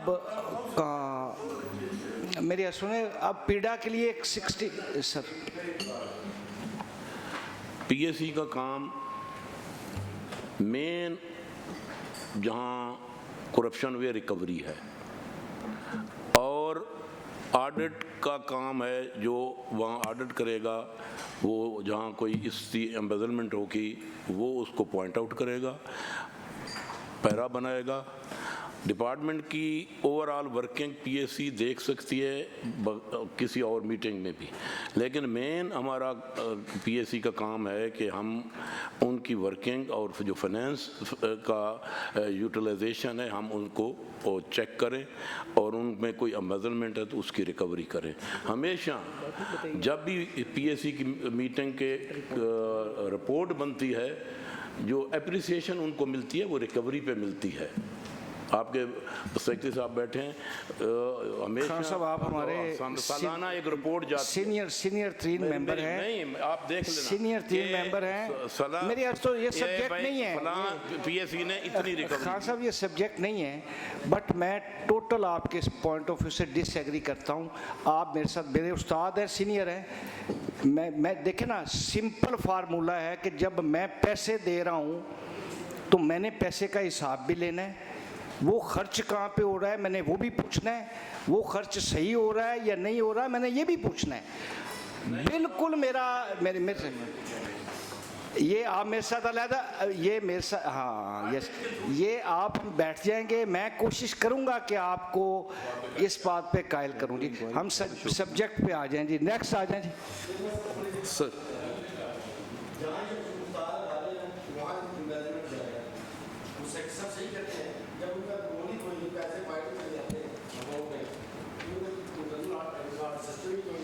सर नहीं इनका इंटरनल ऑडिट सिस्टम है। सेक्रेटरी साहब यही बता रहे थे कि वो जो डायरेक्टर फाइनेंस होते हैं इनके sir with your kind permission if you allow मी।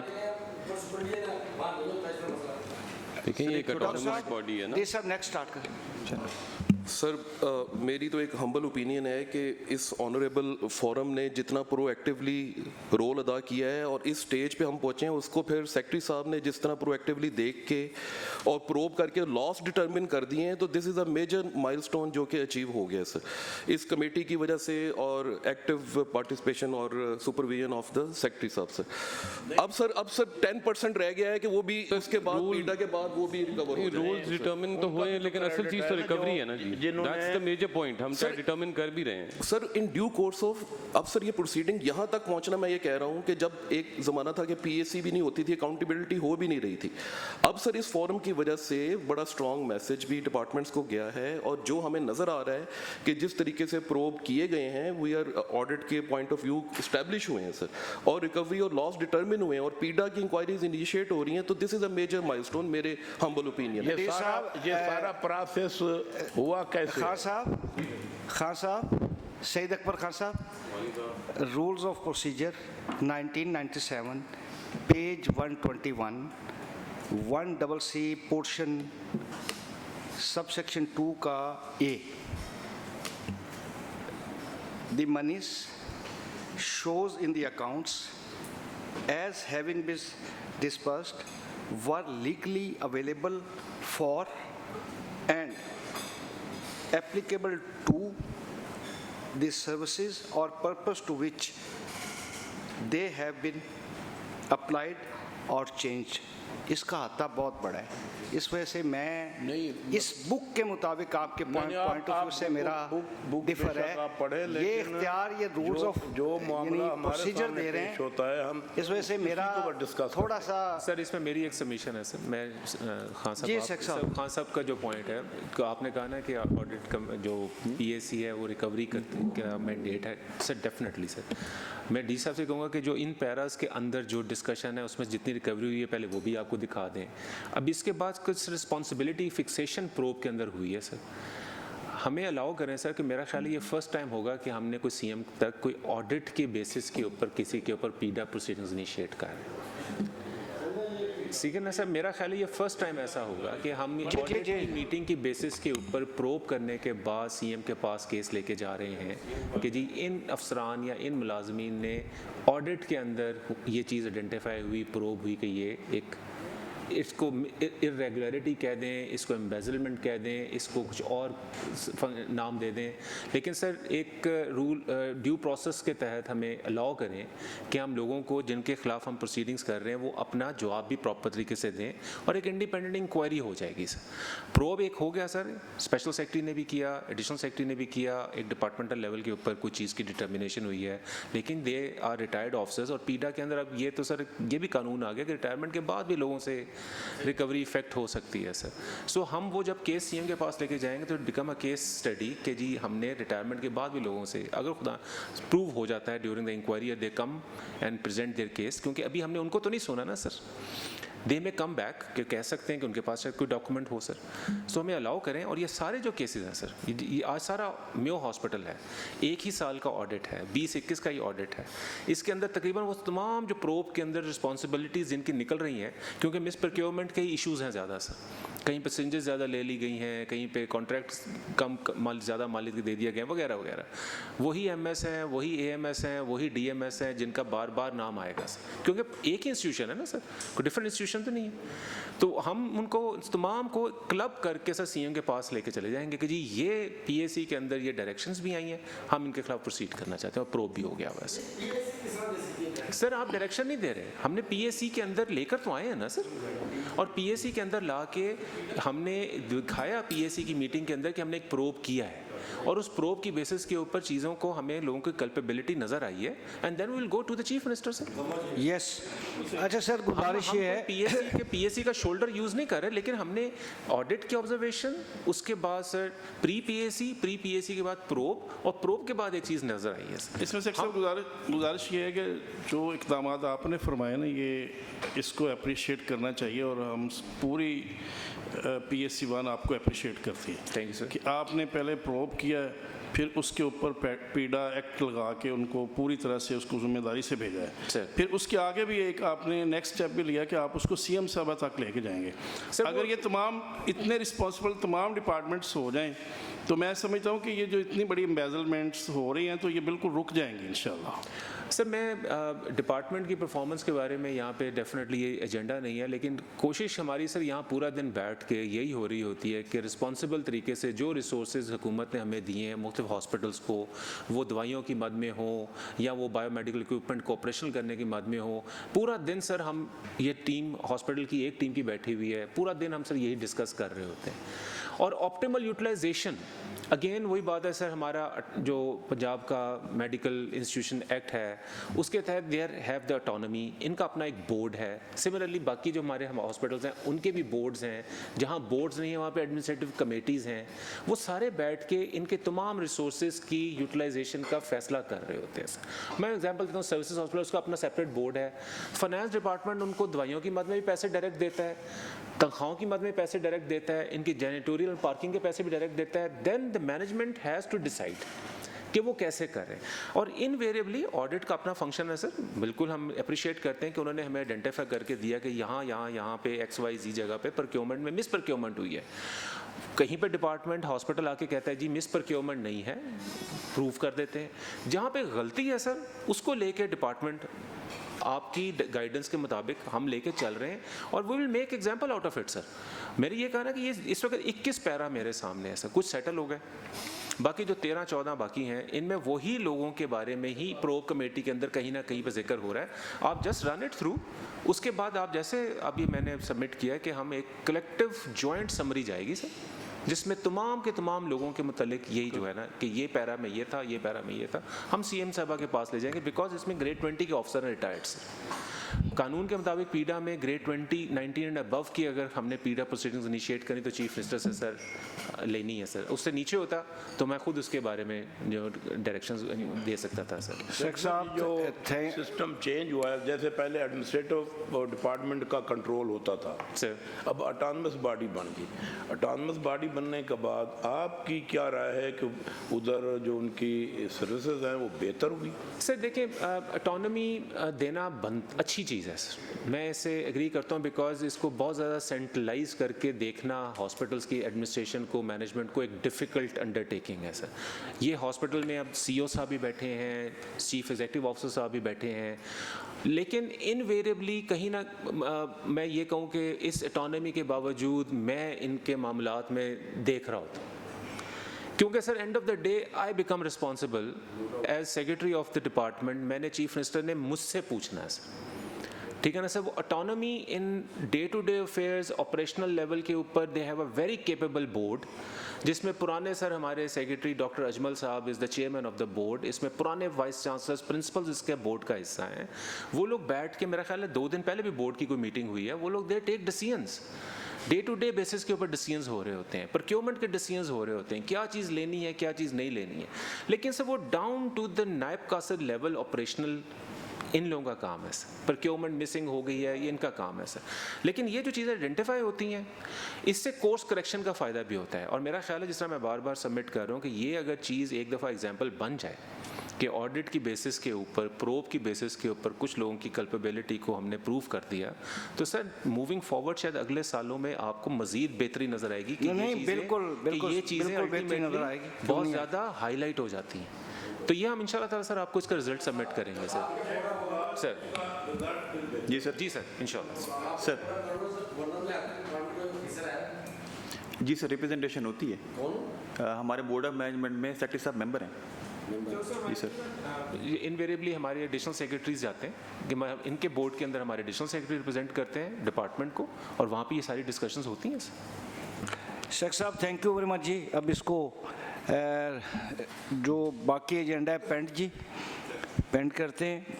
और मैं सिर्फ एक क्लैरिफिकेशन दूंगा कि आप नॉट विस्टैंडिंग कि आप इसको पेंड कर रहे हैं, लेकिन जहाँ जहाँ पे प्रोब हो गया है, मेरी बात सुन लेना, अगर पूरी बात सुन लेंगे तो आई थिंक सर पेंड इस डायरेक्शन के साथ कि जहाँ पे प्रोब हो गया उसकी इंक्वायरी इनिशिएट की जाए, और मज़ीद उसको जहाँ पे रिकवरी इफ़ेक्ट होने वाली है रिकवरी इफ़ेक्ट की जाए, और ख़ास तौर पे जहाँ पे प्रोडक्शन ऑफ रिकॉर्ड है, रिकॉर्ड वेरिफिकेशन का मामला है, तो डीजी फाइनेंस ये अब आपकी रिस्पॉन्सिबिलिटी है। अगर वो नेक्स्ट मीटिंग तक नहीं होगा तो फिर आप जवाबदेह होंगे, हम डिपार्टमेंट से नहीं पूछेंगे। Thank you very much, thank you. Anything और शेख साहब, कुछ रह तो नहीं गया? Thank you very much.